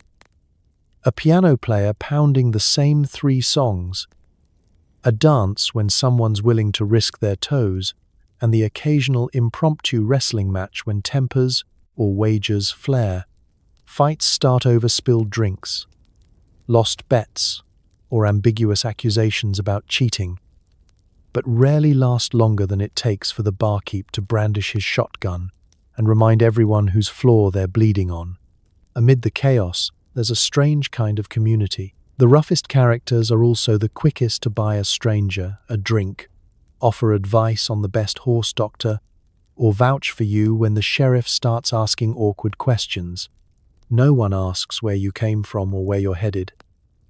Everyone's got a past, and the saloon is where you leave it, right along with your dignity, your last coin, and, sometimes, your best hat. So as you knock back your drink and pretend not to notice the fight brewing near the piano, remember, in the Wild West, the saloon isn't just where you go to escape trouble. It's where you go to find it, wrapped in cheap whiskey, tall tales, and the company of people who might just save your life, or take your boots, by sundown. Lunch is whatever you can scrounge: tough jerky, pickled eggs, or the last can of peaches. Don't ask where the bread came from, and never trust a sandwich with too much mystery meat. If breakfast in the West is a test of endurance, lunch is an outright scavenger hunt. By midday, the sun is high, your stomach is making noises that frighten livestock, and it's time to take inventory of whatever managed to survive the morning without being claimed by hungry hands or opportunistic chickens. You check the pantry. A few strips of jerky so hard you could shoe a horse with them. A jar of pickled eggs floating in brine that's changed color 3 times since spring. And, miracle of miracles, a dented can of peaches with a label faded to pale, sticky obscurity. Jerky is the main event. A food that defies teeth, logic, and sometimes even the laws of physics. It's made from beef, or at least something that once mooed, and cured with so much salt your lips shrivel at the first bite. You gnaw on it until your jaw creaks, occasionally pausing to wonder if you're eating lunch or sharpening your molars. Frontier wisdom says a good piece of jerky should last through the entire afternoon, and possibly into next week. The upside? No refrigeration required. The downside? You will be finding bits of it in your teeth until sundown. The pickled eggs are for the brave, suspended in a mysterious liquid that doubles as paint thinner. They wobble slightly when the jar is disturbed, a sure sign of their vitality or perhaps their evolving sentience. Eating one is a rite of passage. The first bite is sharp, tangy, and almost aggressive, followed by a flavor that can only be described as unexpected. No one eats 2 in a row unless dared, but everyone claims they love them, because admitting defeat to an egg is a quick way to lose status at the lunch table. Then, the peaches. Sweet, syrupy, and loaded with so much sugar they can wake the dead, or at least your taste buds after all that salt and vinegar. Canned peaches are the undisputed luxury item of any frontier meal. They're reserved for special occasions or for bribing someone to take your turn with the evening chores. Peeling open the can is an event, and everyone crowds around for a whiff of that golden aroma. The juice alone is worth its weight in gold, sipped slowly and guarded fiercely against greedy hands. If there's an extra slice, you share it, unless you're feeling particularly ruthless, in which case you hide it at the bottom of your bowl and hope no one notices. Bread, if it appears, is to be approached with caution. Some days it's fresh and soft, usually the same days the preacher's in town. Most days, it's dense enough to double as a doorstop or a weapon in a food fight. If you find a sandwich, you look it over, sniff it, and maybe give it a cautious poke. Out here, mystery meat isn't a joke, it's a warning label. Best case, it's yesterday's leftovers. Worst case, you just invented a new kind of regret. You eat outside if the weather allows, seated on a creaky porch with your boots up, the sun on your back, and the distant sound of someone cursing the last of the coffee. Conversation turns to the food. Everyone has a jerky story, an egg disaster, or a tale of trading half a can of peaches for a favor they'll never repay. There's camaraderie in the struggle and a certain pride in making a meal out of whatever the world forgot to spoil. And as you polish off the last sticky bite of peach, you realize, in the Wild West, lunchtime isn't about the food. It's about survival, stubbornness, and the hope that dinner will be even slightly less mysterious. The sky is blue for about 5 minutes, then a dust storm rolls in. Sunburn is guaranteed, and if it rains, the entire town turns into a mud wrestling pit for livestock and humans alike. Weather on the frontier isn't just a backdrop. It's an opponent, a prankster, and occasionally a full-blown existential crisis. You step outside to sunshine so blinding it could peel paint, and before you've finished buttoning your shirt, the wind starts whipping dust in your eyes, up your nose, and directly into your coffee cup. Welcome to the Wild West, where climate is less mild seasonal changes and more spin the wheel and hope for mercy. Let's start with the sun. You might picture the West as endless big sky and golden warmth. And you'd be right, for exactly the first 10 minutes. After that, you're one missed hat away from sporting a sunburn that makes you look like a boiled beet. There's no sunscreen except for hat, scarf, or sheer optimism. By noon, your neck is sizzling, your nose is a cautionary tale, and your ears are ready to retire from outdoor life altogether. Everyone has a sunburn story. The time old man Harper fell asleep in the bean patch and came out looking like a tomato, or when the local sheriff tried to tan just his arms and ended up inventing the world's most tragic farmer's tan. Hydration helps, but your water tastes like mineral soup and runs out just when you start seeing dancing cows on the horizon. Then, just when you've resigned yourself to another day as a human campfire, the sky goes from blue to apocalypse in 30 seconds flat. The wind picks up, dust begins to swirl, and before you can shout "close the windows," the whole house is wearing a fresh layer of prairie powder. The dust stings, sticks to your teeth, and manages to find its way into places you'd rather not discuss in polite company. You tie a bandana over your face like an outlaw, not to rob a bank, but to avoid eating half the front yard for lunch. The animals run for cover, sometimes inside, sometimes into each other. Chickens panic. Goats headbutt anything that moves, and the pig usually claims your favorite seat on the porch before you can. If it actually rains, things somehow get worse. Rain is a rare treat, but when it comes, it doesn't bother with moderation. The streets go from dust bowl to swamp in minutes. Mud oozes into every crevice, boots, socks, the floorboards, and somehow the inside of your hat. What used to be Main Street becomes a slip-and-slide obstacle course. The bravest, or most foolish, townsfolk try to sprint across, only to end up face first in a puddle of unknown depth and origin. Livestock celebrate by racing in circles, flinging mud everywhere, and occasionally joining forces for a spontaneous rodeo act right outside the saloon. Flash floods are the grand finale. 1 minute you're watching dust devils dance. The next, you're building an emergency raft out of fence posts, barn doors, and possibly your last loaf of bread. There are annual debates about whose boots floated the furthest during last year's deluge. Everyone has a rescue story, whether it's a neighbor's chicken saved from a rooftop or a pie that floated past at just the right moment to be claimed, mid-storm, by a very persistent child. Despite all this, the town endures. There's a strange camaraderie in dusting off your hair for the 10th time, comparing mud stains or sunburn remedies, most of which involve aloe, wishful thinking, or a cold biscuit.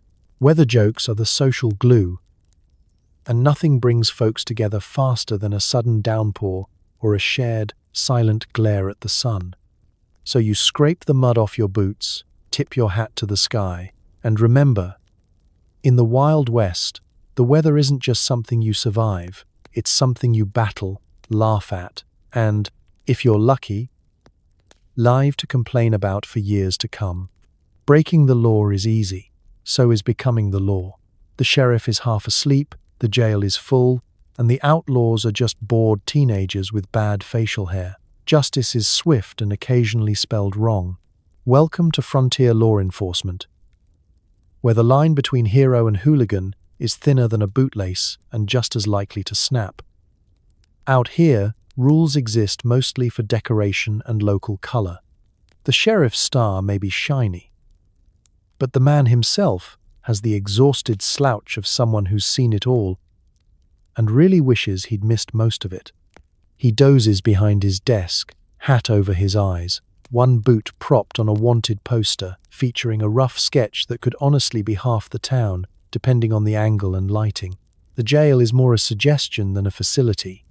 It's one room, 3 cots, 2 broken, 1 occupied by the town drunk on a rotating basis, and a barred window with a generous view of Main Street and all the temptations it holds. On a busy Saturday night, Space is at a premium, so the overflow is handled with creative alternatives. A stern warning, an embarrassing nickname, or a mandatory stint cleaning up after the goats. Nobody wants to go back in after last week's incident. Something about a missing chamber pot, a chicken, and a misunderstanding involving the mayor's pants.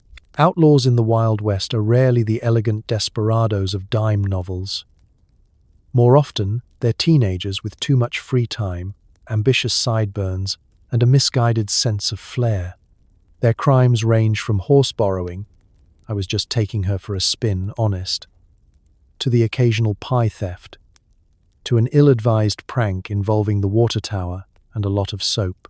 The really dangerous types, bank robbers, cattle rustlers, men who refuse to bathe, tend to pass through town like summer storms, loud and inconvenient, but usually gone before anyone's organized enough to do much about it. Becoming the law is sometimes a matter of standing in the right spot at the wrong time. If the sheriff is out of town, out of patience, or just out of coffee, deputizing is done on a strictly volunteer basis. The requirements, a decent aim, a lack of urgent chores, and the willingness to pin on a star that hasn't been polished since last winter. Congratulations. You're now responsible for peace, order, and refereeing the ongoing feud between the blacksmith and the baker. Over a goat, obviously. Training consists of being handed a badge and told, try not to shoot anyone we'll miss. Justice is whatever gets the day back to normal. Trials happen when enough folks gather at the saloon to form a jury. Proceedings are democratic, but not always logical. Evidence is presented, he was seen near the pie, character witnesses are summoned, the accused's dog is always very loyal, and sentences are handed down by majority vote. Punishments are inventive. Mucking out stalls, public apology, or being forced to listen to Mrs. Abernathy's original poetry at next week's social. Sometimes the accused just skips town, only to return the next week, newly shaved and going by Bill. Mistakes happen, names misspelled, crimes misremembered, and sentences occasionally mixed up. Someone once served a week's hard labor for the crime of excessive yodeling, and the town agrees things were much quieter, if less entertaining, for it. Everybody knows the real law is unwritten. Respect your neighbors, mind your animals, and don't try to cheat at cards if you can't take a punch. At the end of the day, the sheriff tips his hat to you and yawns, proud that order, or at least a reasonable facsimile, has been restored. Outlaws retire to their porches, plotting next week's heist, probably just more pies, and you, newly minted lawman or suspected troublemaker, walk away with the satisfaction of having survived another day of Western justice. Because in the Wild West, law and order is a team effort, equal parts bluff, luck, and creative spelling. And if you can make it through without winding up in the goat pen or the poetry circle, you're doing better than most. After lunch, it's time for a nap, if the chickens, children, and local gunfight permit. The best you can do is close one eye at a time and hope you wake up with your boots still on. In theory, the midday nap is a frontier luxury, a precious window carved out between chores, meals, and mayhem. In practice, it's more like a competitive sport, one that pits your exhaustion against the collective noise and chaos of the Wild West. You look for a patch of shade or a halfway decent spot on the porch, tip your hat over your face, and try not to think about the unfinished chores silently judging you from inside the house. You're never the only one hoping for shut-eye. The chickens have declared the cool patch under the water barrel their siesta headquarters, feathers ruffled and eyes half closed, but never truly asleep. They know a surprise rainstorm, or a hungry pig is always just around the corner. The children are experts at finding you at your most vulnerable, racing through the yard with sticks and shouts, playing bandits and lawmen, and inventing new ways to use you as an obstacle course. If you manage to drift off for a moment, You're quickly brought back to earth by a small, suspiciously sticky hand patting your boot. Are you sleeping? Or are you dead? Both, you think, in a way. On a good day, your biggest nap challenge is the heat.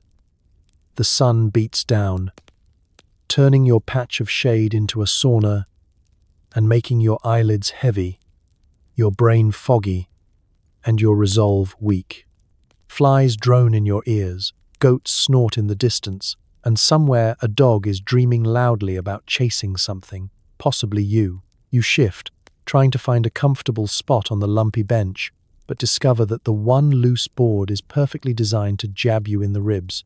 The pillow you grabbed is suspiciously fragrant, and you suddenly remember why you stopped using it last week. Of course, this being the Wild West, peace is always temporary. Every few minutes, someone slams a door, yells across the yard, or fires off a warning shot at a particularly bold crow. You learn to nap with one ear open and one hand loosely on your hat. The real pros manage rotational sleeping, closing one eye at a time and switching sides when the other inevitably gets poked by a passing toddler or pecked by a nosy hen. If you nap inside, you're not much better off. The house is cooler, but only because the breeze coming through the cracked walls brings with it every dust particle and wandering insect for 3 counties. Someone's always stomping across the floor, sweeping up, or starting dinner early, which for some reason always involves banging every pot and pan at least twice. You try not to breathe too deeply, lest you inhale a passing spider, or, worse, the lingering aroma of lunch. Yet somehow, despite the odds, you manage to snatch a few precious minutes of actual sleep. In that hazy in-between state, your dreams are a jumble of gunfights, stampedes, and endless fields of canned peaches. You wake up half refreshed, mostly confused, and more than a little surprised to find your boots and hat still where you left them, and only a little bit chewed. You rise, stretch, and try to brush the straw from your shirt, knowing full well you'll be picking it out until bedtime. The day isn't over, the chores haven't finished themselves, and the afternoon sun is just getting started. But as you head back into the fray, you realize, in the Wild West, a nap is never guaranteed. Peace is always temporary. And the fact you woke up at all, with or without your boots, is a small victory worth celebrating. The rest of the day is a blur of chores. Mending fences, herding stubborn cattle, and patching the roof before it collapses. Every job ends with a splinter, a bruise, or a story nobody will believe. This is the Wild West's answer to afternoon plans. Out here, the only real guarantee is that the moment you finish one chore, 2 more will materialize out of sheer spite. Your to-do list grows with every gust of wind, every disgruntled chicken, and every neighbor who just happened to notice your gate is hanging by a single rusty nail. Let's start with herding cattle. You'd think it's all about bravado and big hats, but really, it's about patience and an uncanny ability to negotiate with animals that have absolutely no respect for your authority.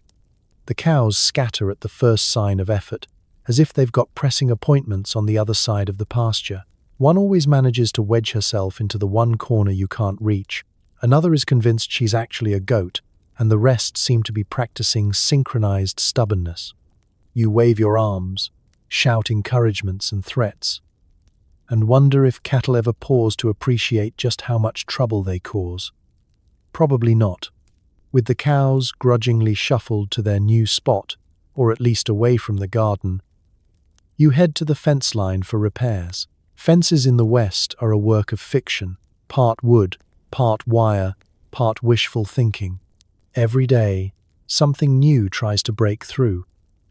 A bull, a pack of coyotes, or just the wind with a vendetta.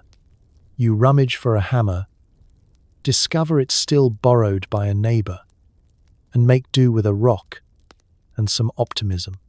Every nail is bent, every post splinters, and your hands develop the sort of calluses that would make a blacksmith proud. If you manage not to hit your thumb or invent new curse words, it's a miracle. Then there's the roof. Patching it is an art form, balancing on creaky boards, hoping the ladder holds, and dodging the occasional pigeon who's claimed squatters' rights. You slap on a new shingle, smear tar with an old rag, and listen for the ominous creaks that mean another leak is about to open up. Usually right above your bed. Rain clouds are already forming on the horizon, because the West has a sense of humor about these things. You briefly wonder if it's easier just to declare the house a rain shelter and move your bed outside. In between big projects, the little ones pile up. The wagon wheel squeaks, the door sticks. The pig has escaped again and is making a beeline for the neighbor's vegetable patch. The chicken coop needs cleaning. The goat needs rescuing from wherever she's gotten herself wedged. And the sourdough starter needs more attention than a toddler with a sugar high. Every attempt at organization is swiftly sabotaged by a family member needing help, a neighbor needing a tool, or the wind needing to knock something else over for sport. By sundown, you're covered in dust, hay, sweat, and a growing suspicion that tomorrow's list will be twice as long. You take inventory, a fresh bruise on your shin, a splinter under your fingernail, a shirt torn by an ungrateful cow, and a tale about chasing a pig through the laundry that nobody will believe but everyone will want to hear. Out here, chores are never really finished, they just change shape. But if you end the day with all your fingers, most of your dignity, and a story that gets a laugh at dinner, you're not just surviving, you're thriving, one disaster at a time. Dinner is a communal event, featuring overcooked beans, potatoes, and whatever didn't escape during the day. If you're lucky, someone shares their secret stash of canned tomatoes.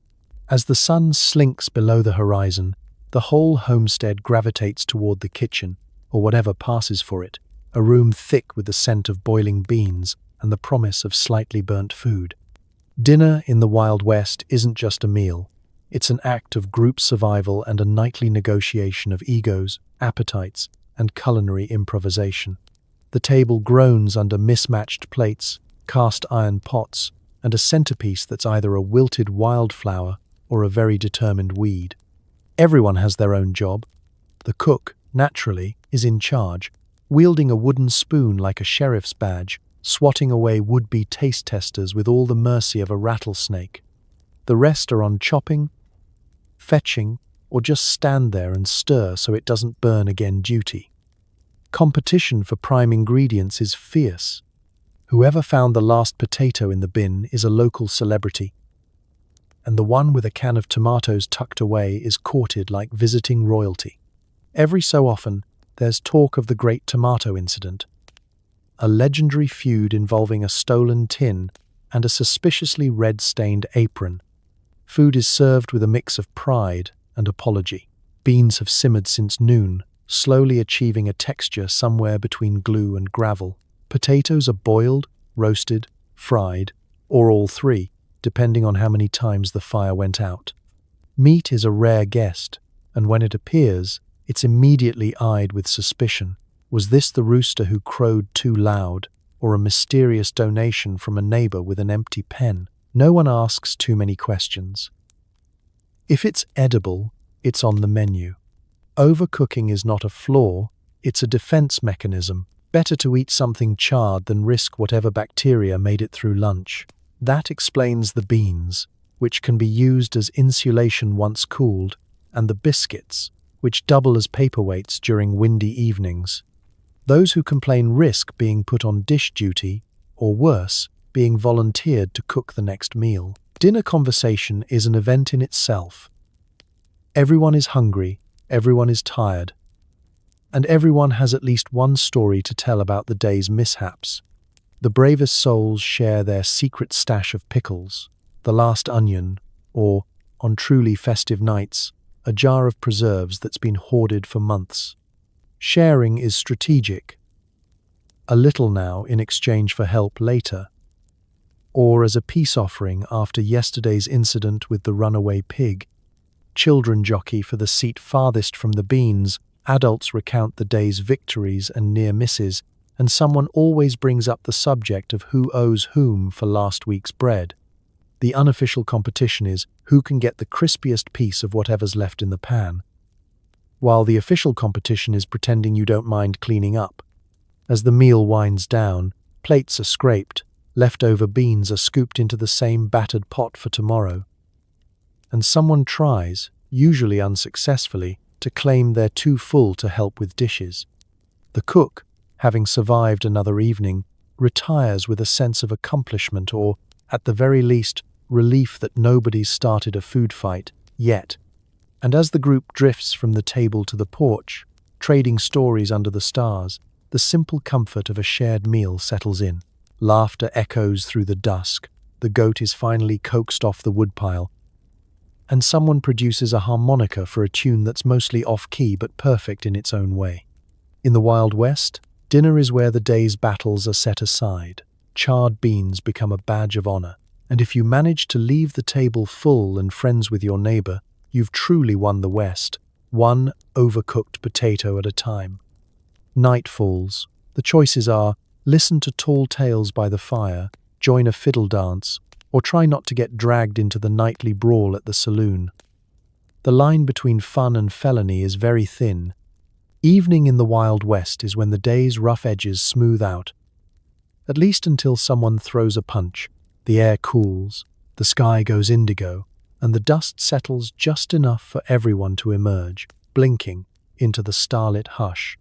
It's a time when chores are finally finished, hands get washed, sort of, and everyone seeks out a little relief from the steady onslaught of sun, mud, and questionable coffee. By the glow of a campfire or a flickering lantern, people gather for the night's unofficial entertainment. Storytelling comes first. The tales are as old as the hills and twice as tall. There's always someone with a yarn about the time they outran a tornado on a borrowed mule, or how their grandmother cooked stew so thick a spoon stood up for 3 days straight. The younger kids listen wide-eyed. The older folks nod along knowingly, and the dog dozes at everyone's feet, having heard it all before. Exaggeration is the house style. Last winter was colder, the fish were bigger, and Old Man Jenkins once wrestled a mountain lion, at least according to Old Man Jenkins. If music is on offer, the fiddle comes out. It might only know 3 songs, but those 3 are played with such gusto that nobody minds. The benches are scooted aside, boots stomp in time, and suddenly the porch transforms into a makeshift dance floor. Couples swirl, children dart through legs, and someone always manages to step squarely into the pie cooling by the window. Nobody's angry. This is the West, where entertainment options are limited and dessert casualties are just part of the fun.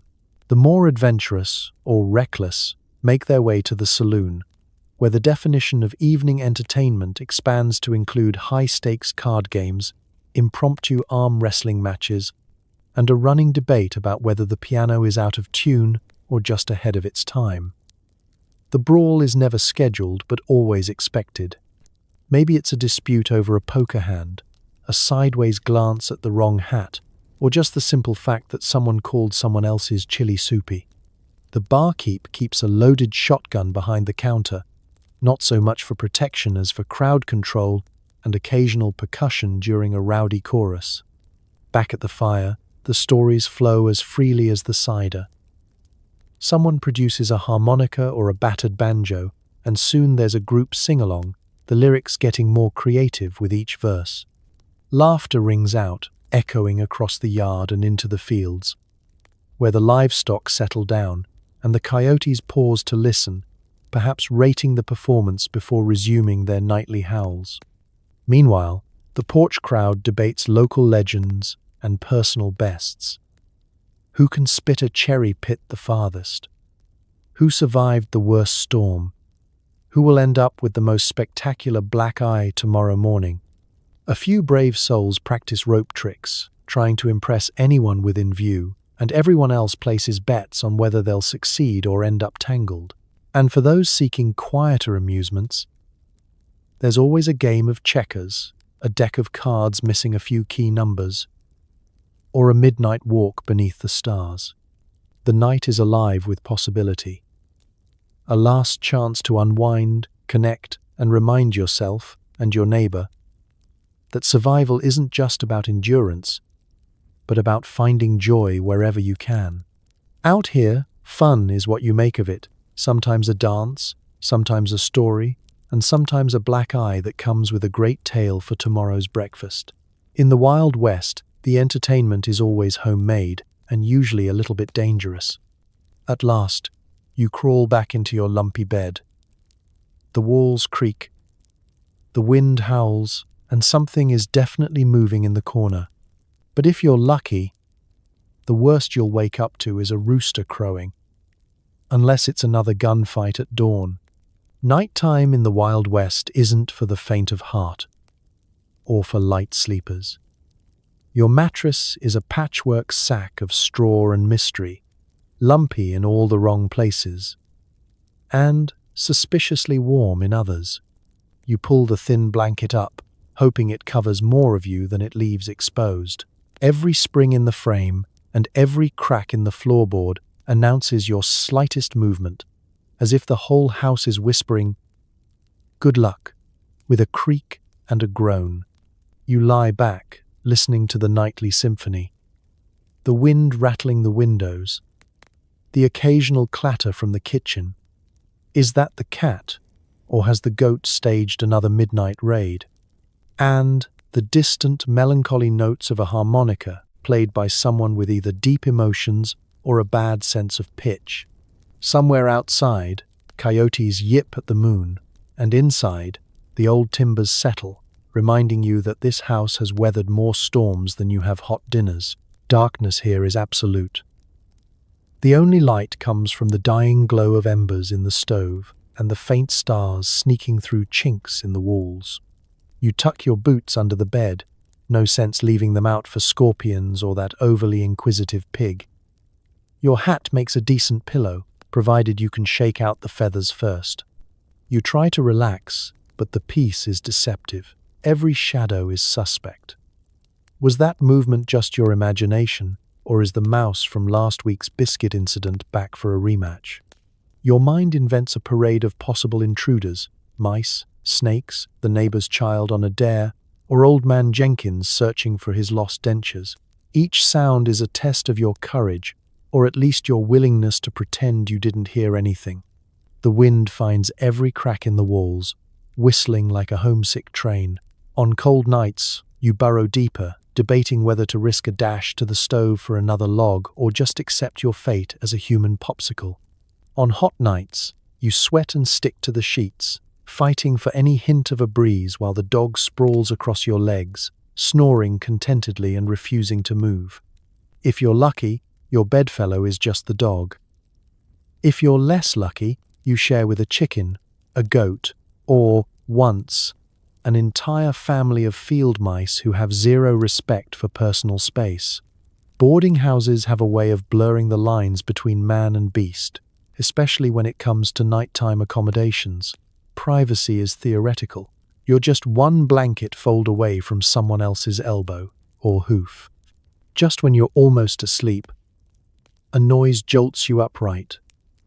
A sharp bang, a stifled yell, or the unmistakable sound of gunfire somewhere down the street. You listen, breath held, counting the seconds until the quiet returns. Out here, even the night is lively. Maybe it's a dispute over a poker game. Maybe a drunken serenade gone wrong. Or maybe it's just another night in a town where peace is as rare as fresh bread. But eventually, your eyes grow heavy, and you let the sounds of the prairie lull you.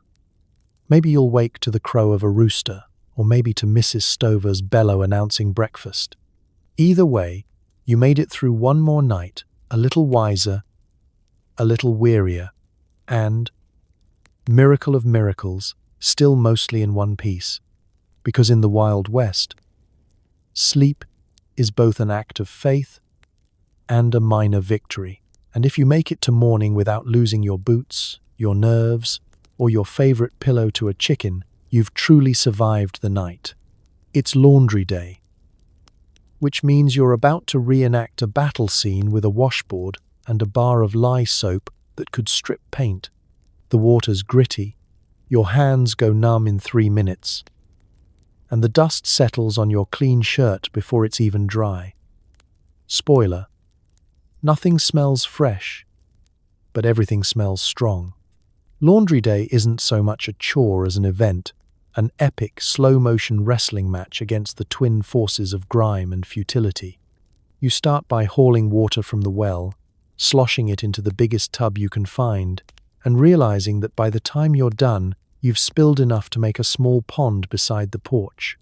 You test the temperature, always frigid, never forgiving, and try to summon the courage to plunge your arms in.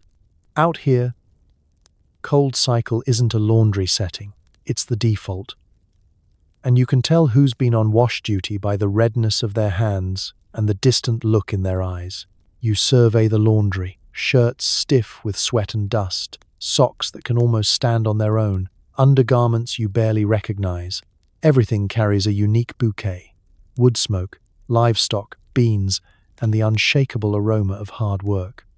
If you're lucky, there's only one set of chicken footprints stamped in the mud on your best pair of pants.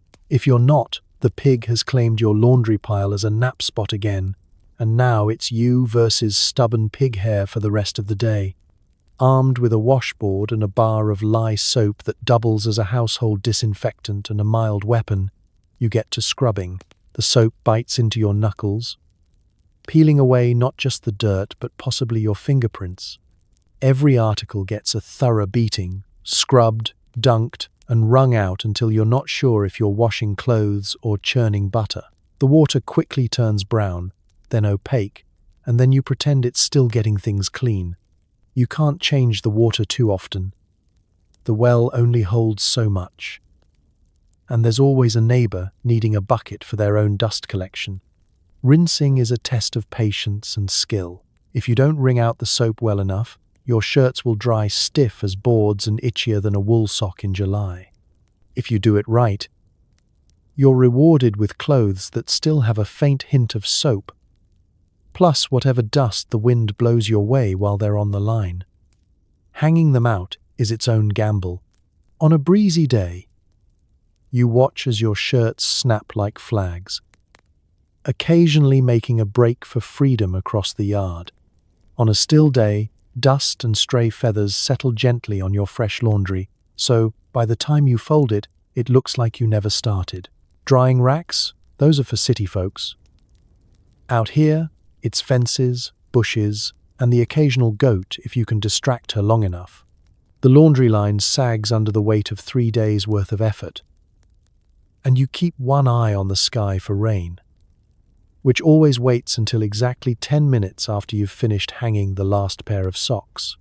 By the end of the day, you're sore, damp, and clinging to the hope that maybe, just maybe, your shirts are cleaner than they were. You fold everything with a certain resignation, knowing the dust will win again tomorrow, but at least for a few glorious hours, your clothes will be stiff, vaguely lemon-scented, and ready to face the next round. Laundry day in the Wild West isn't about chasing perfection. It's about waging a noble, doomed battle against dirt and coming out with your dignity and maybe your socks mostly intact. Out here, clean is a matter of perspective and a little bit of wishful thinking. You hear the world's earliest alarm clock, a chorus of kids arguing over who has to gather eggs, sweep the porch, or chase the runaway pig. School? That's for rich folks or rainy days. Out here, a lesson means dodging a cranky goose and surviving until sundown with your dignity, mostly, intact. Morning on the frontier isn't signaled by a gentle wake-up call or the soft buzz of an alarm. It's chaos from the start. The shouts of siblings, the squawk of chickens demanding breakfast, and the urgent bleat of a goat with a highly specific and very inconvenient opinion about breakfast order. The youngest is tasked with egg duty, a high-stakes game of hide-and-seek where the losers get pecked, and the winners end up with muddy feet, straw in their hair, and, if they're lucky, a full basket to deliver before breakfast. Chores are handed out not by age or ability, but by whoever's quickest at dodging eye contact. The bravest face the outhouse cleaning, while the cleverest negotiate for inside jobs, sweeping, folding, or supervising, which mostly means sitting on the woodpile hiding from actual work. There's a job for every child and a sibling rivalry for every task. Who can sweep the most dust under the rug without getting caught? Who can carry water from the well without spilling much or getting into a full-blown water fight on the way back?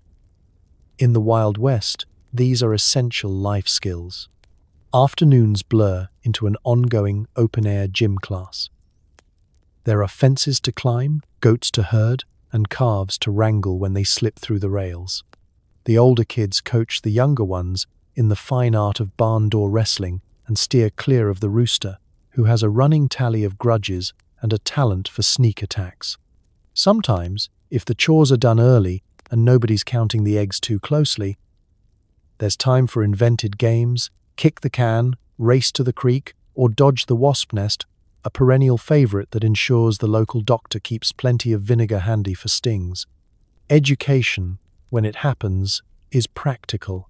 Counting is done with eggs, math with beans, and reading with whatever newspaper page is left after it's been through the outhouse rotation. Writing is a rare and messy affair, the ink smudged, and the paper sometimes so rough it's more like wood shaving. The local schoolhouse, when open, is a single-room affair attended mostly when it rains or when someone's mother decides the kids have gotten too wild.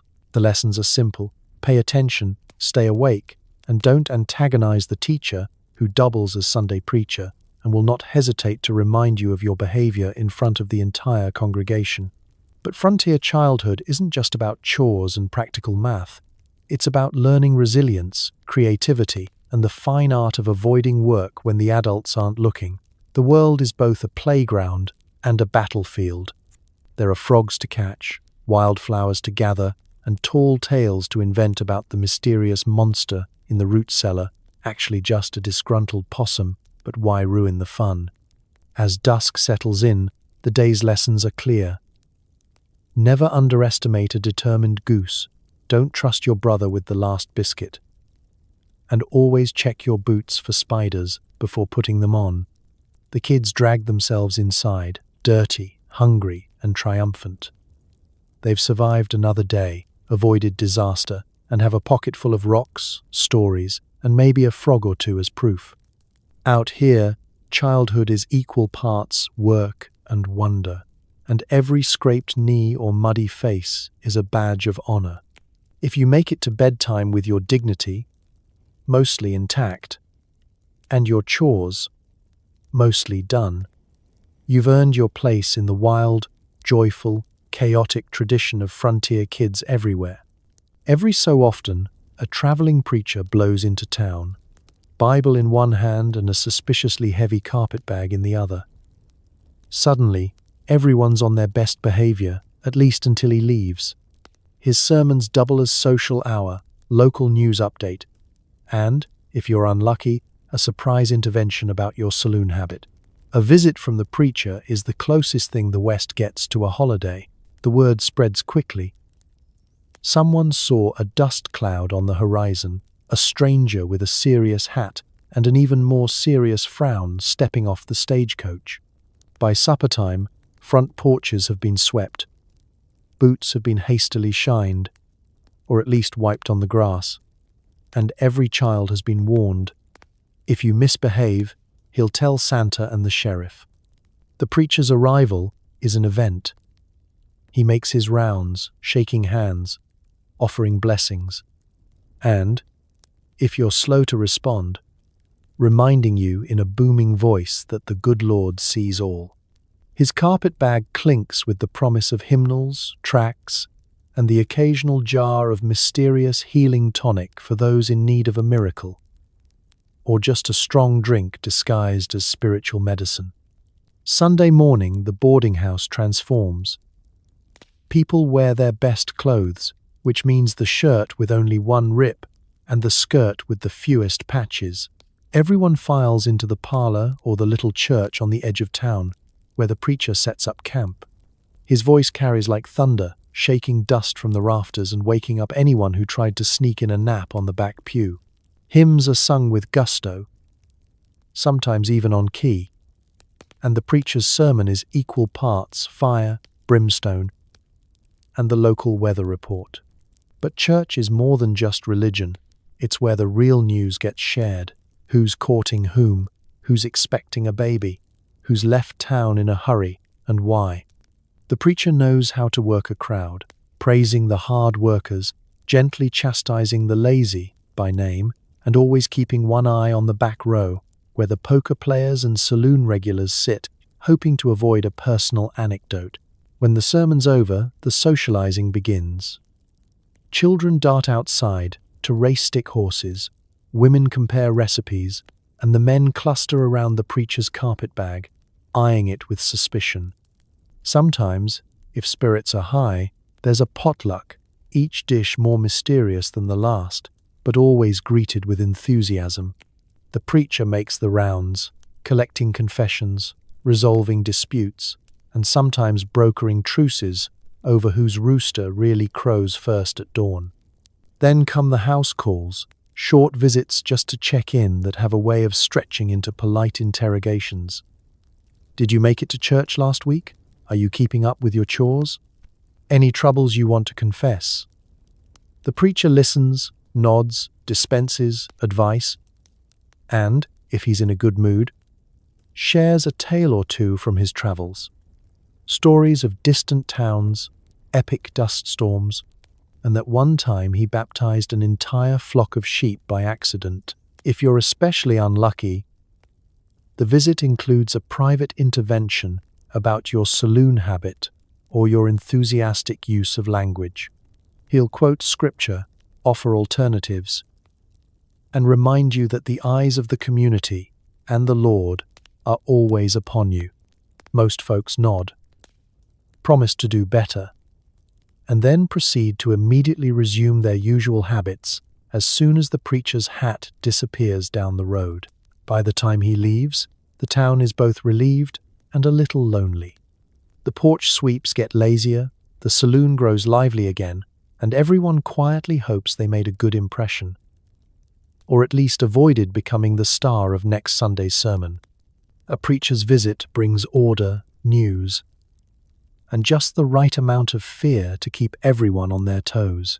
And if you manage to get through it without a personal call-out or a new nickname, you can count yourself truly blessed by frontier standards. Once a week, the whole town gathers for the stagecoach, partly for news, mostly for the spectacle. Maybe it's a lost tourist, maybe a snake oil salesman, maybe a distant cousin on the run from 3 counties over. Everyone pretends not to stare, but let's be honest. In the Wild West, everyone's business is everyone's business. The coming of the stagecoach is as close to a community event as the frontier gets. Equal parts, holiday, parade, and unsupervised investigation. You can hear the jangle of harnesses and the driver's whip crack from half a mile away, a sure signal to drop whatever you're doing and converge on Main Street. Chores are abandoned, bread is left to burn, and even the goats find a way to stand just outside the saloon for a better view. By the time the coach actually rattles into town, the population has tripled. Townsfolk, travelers, livestock, and every child old enough to sprint down the road. The dust cloud it drags in settles on everything, leaving a fine powder on your boots, your shirt, and the town's collective curiosity. The coach itself is battered, paint chipped and splashed with the signatures of every town it's passed since Tuesday. It's pulled by horses with more opinions than manners, and driven by a man who looks like he's seen every bad road and worst decision the West has to offer. The real show is the passengers. As soon as the door creaks open, all eyes are fixed on whoever steps out. Maybe it's a city lady with a hat wider than the sidewalk, blinking in disbelief at the dust. Maybe it's a drifter in a coat 2 sizes too big, clutching a mysterious valise that makes everyone a little nervous. Or maybe it's Cousin George, visiting again after a misunderstanding with the sheriff in a neighboring county. A fact nobody mentions, but everyone knows. There's a routine. The stagecoach driver jumps down, swears about the road, and tosses everyone's luggage, and sometimes a chicken, onto the sidewalk. The passengers squint at the crowd squints right back, and the exchange of suspicion is almost as tangible as the dust. The town's more entrepreneurial residents sidle up to offer rooms, meals, or a quick game of cards just to pass the time. If someone's selling a miracle cure, you can bet there'll be a demonstration in front of the general store within the hour, complete with dubious testimonials and the local doctor trying not to roll his eyes too loudly. The mail sack is unloaded, carefully guarded by the postmaster, and eyed even more carefully by anyone expecting or dreading news from back east. There are always a few parcels with mysterious stains, letters with extravagant handwriting, and the inevitable bill that everyone swears they never received. The arrival of new newspapers sparks heated debates about headlines 3 weeks old, while the children swarm any package labeled candy, hoping for a rare treat or at least a stick of peppermint to share and argue over. Underneath it all, there's the constant churn of rumor and speculation. Who's new? Who's leaving? Who's just passing through but seems suspiciously familiar? Old-timers whisper about the last time the stagecoach brought a real celebrity, a patent medicine peddler who left town with everyone's spare change and most of their skepticism. The saloon crowd places bets on which passengers will stay, which will bolt, and which will try to negotiate their tab with an IOU and a charming smile. As the stagecoach finally lumbers off toward its next dusty stop, the crowd disperses, carrying gossip like confetti in the wind. Some head home to decode their mail, some to compare notes, and some, always, head to the saloon to see what the new faces are really made of. Because in the Wild West, the stagecoach doesn't just bring people and packages, it delivers a fresh supply of stories, secrets, and suspicions, all neatly bundled for another week of frontier life. If you want to keep a secret, just remember, it's safest to stay on the coach and keep moving. As darkness settles over the prairie, every creak, howl, and mysterious bang outside your window becomes a question. Is that coyotes? The wind? Or just Old Man Jenkins falling off his porch again? You tuck yourself in tighter, clutching your boots, and remind yourself that courage is mostly the art of pretending you're not terrified. Night on the frontier is not so much a peaceful curtain call as it is a series of audio riddles, some harmless, some less so. The stars are sharp and bright. The moon carves shadows through cracks in the walls. And suddenly your whole world shrinks to your little patch of bed and the noises that swirl around it. There's no gentle hum of city life here, just the sharp snap of twigs, the low chorus of animal calls, and the strange ability of silence to stretch and groan in all directions. The coyotes get things started. Their howls drift in, a wavering melody that rises and falls with the wind, making the hair on your neck stand up no matter how many times you've heard it. They call to each other from ridge to ridge, weaving through your dreams and making you grateful for sturdy doors and the hope that everyone remembered to latch the chicken coop. Somewhere closer, a barn owl hoots, an eerie, quivering note that sounds half like a warning and half like a punchline to a joke only the prairie understands. Inside the house, the sounds take on a life of their own. The old wooden walls contract and settle, sending a slow creak from one corner to the next, like a whispered secret. Sometimes the whole place shudders as a gust of wind rattles the window panes, and you wonder if you should get up to check the latch, or if you'd rather just trust in the power of wishful thinking. every so often something unseen thumps in the pantry. Mice? The cat? That tin of beans you swore you'd eat next week, making a break for freedom? You debate investigating, then decide there's a certain wisdom in ignorance, at least until breakfast. And then the mysterious bangs. A door slams, a bucket tumbles, a loose shutter batters itself against the frame. Maybe it's just the wind, or maybe it's old man Jenkins again, stumbling back from the saloon with a new story and a fresh scrape. Everyone in town has their own theory.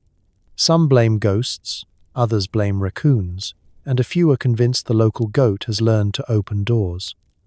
Either way, you pull your blanket a little tighter and resolve not to look until morning.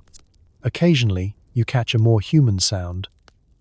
The low murmur of voices drifting from a neighboring cabin, a late laugh from the porch, or the uneven rhythm of boots on loose floorboards as someone else braves a midnight trip to the outhouse.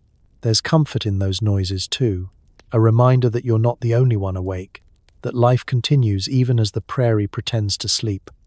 You try every trick to calm your mind, counting the seconds between coyote howls, reciting chores you need to do tomorrow, or reminding yourself that the shadows on the wall are just your coat and not, in fact, a burglar or a bear with an agenda. Your boots stay clutched in your hands, not because you think they'll protect you, but because nothing says ready for action like being prepared to run, even if it's just to the kitchen for a midnight snack. Gradually, the sounds become familiar. The rhythm of the house, the hush of the wind, the distant animal symphony. Together, they become the lullaby of the West, a soothing reminder that life goes on, noises and all. Because in the Wild West, courage isn't the absence of fear, it's the ability to face a night full of mysterious sounds, tuck yourself in a little tighter, and sleep anyway. If you make it to morning without running for cover or sacrificing your boots to the darkness, you're braver than you think. So tonight, as you stretch out in your bed, one that hopefully isn't full of straw, scorpions, or an angry chicken named Daisy, take a quiet moment to appreciate just how far we've come. You made it through a day in the Wild West. You survived lumpy mattresses, coffee that doubles as paint thinner, and neighbors who measure friendship in borrowed eggs and shared mosquito bites. Maybe you didn't win the gunfight, or outwit the town's chickens, or ever quite figure out what that noise was in the corner of your room. But you kept going. You learned to laugh at the absurdity, and you managed to fall asleep in a world where lock your door means shoving a chair against it and hoping for the best. Let's give a little credit to the people who did this for real. Their days were filled with dust, danger, endless chores, and just enough luck to keep going. They lived without air conditioning, antibiotics, or the sweet luxury of a private bathroom. Yet through it all, they found time to sing, swap stories, and build lives out of grit, stubborn hope, and the world's worst biscuits.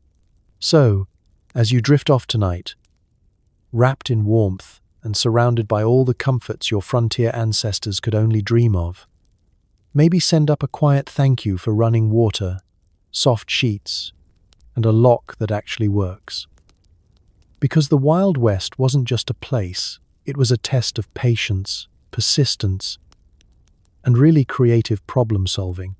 History proves that people are endlessly resilient, frequently ridiculous, and surprisingly hard to kill. You, yes, you, are living proof that we survived, improved, and eventually invented indoor plumbing.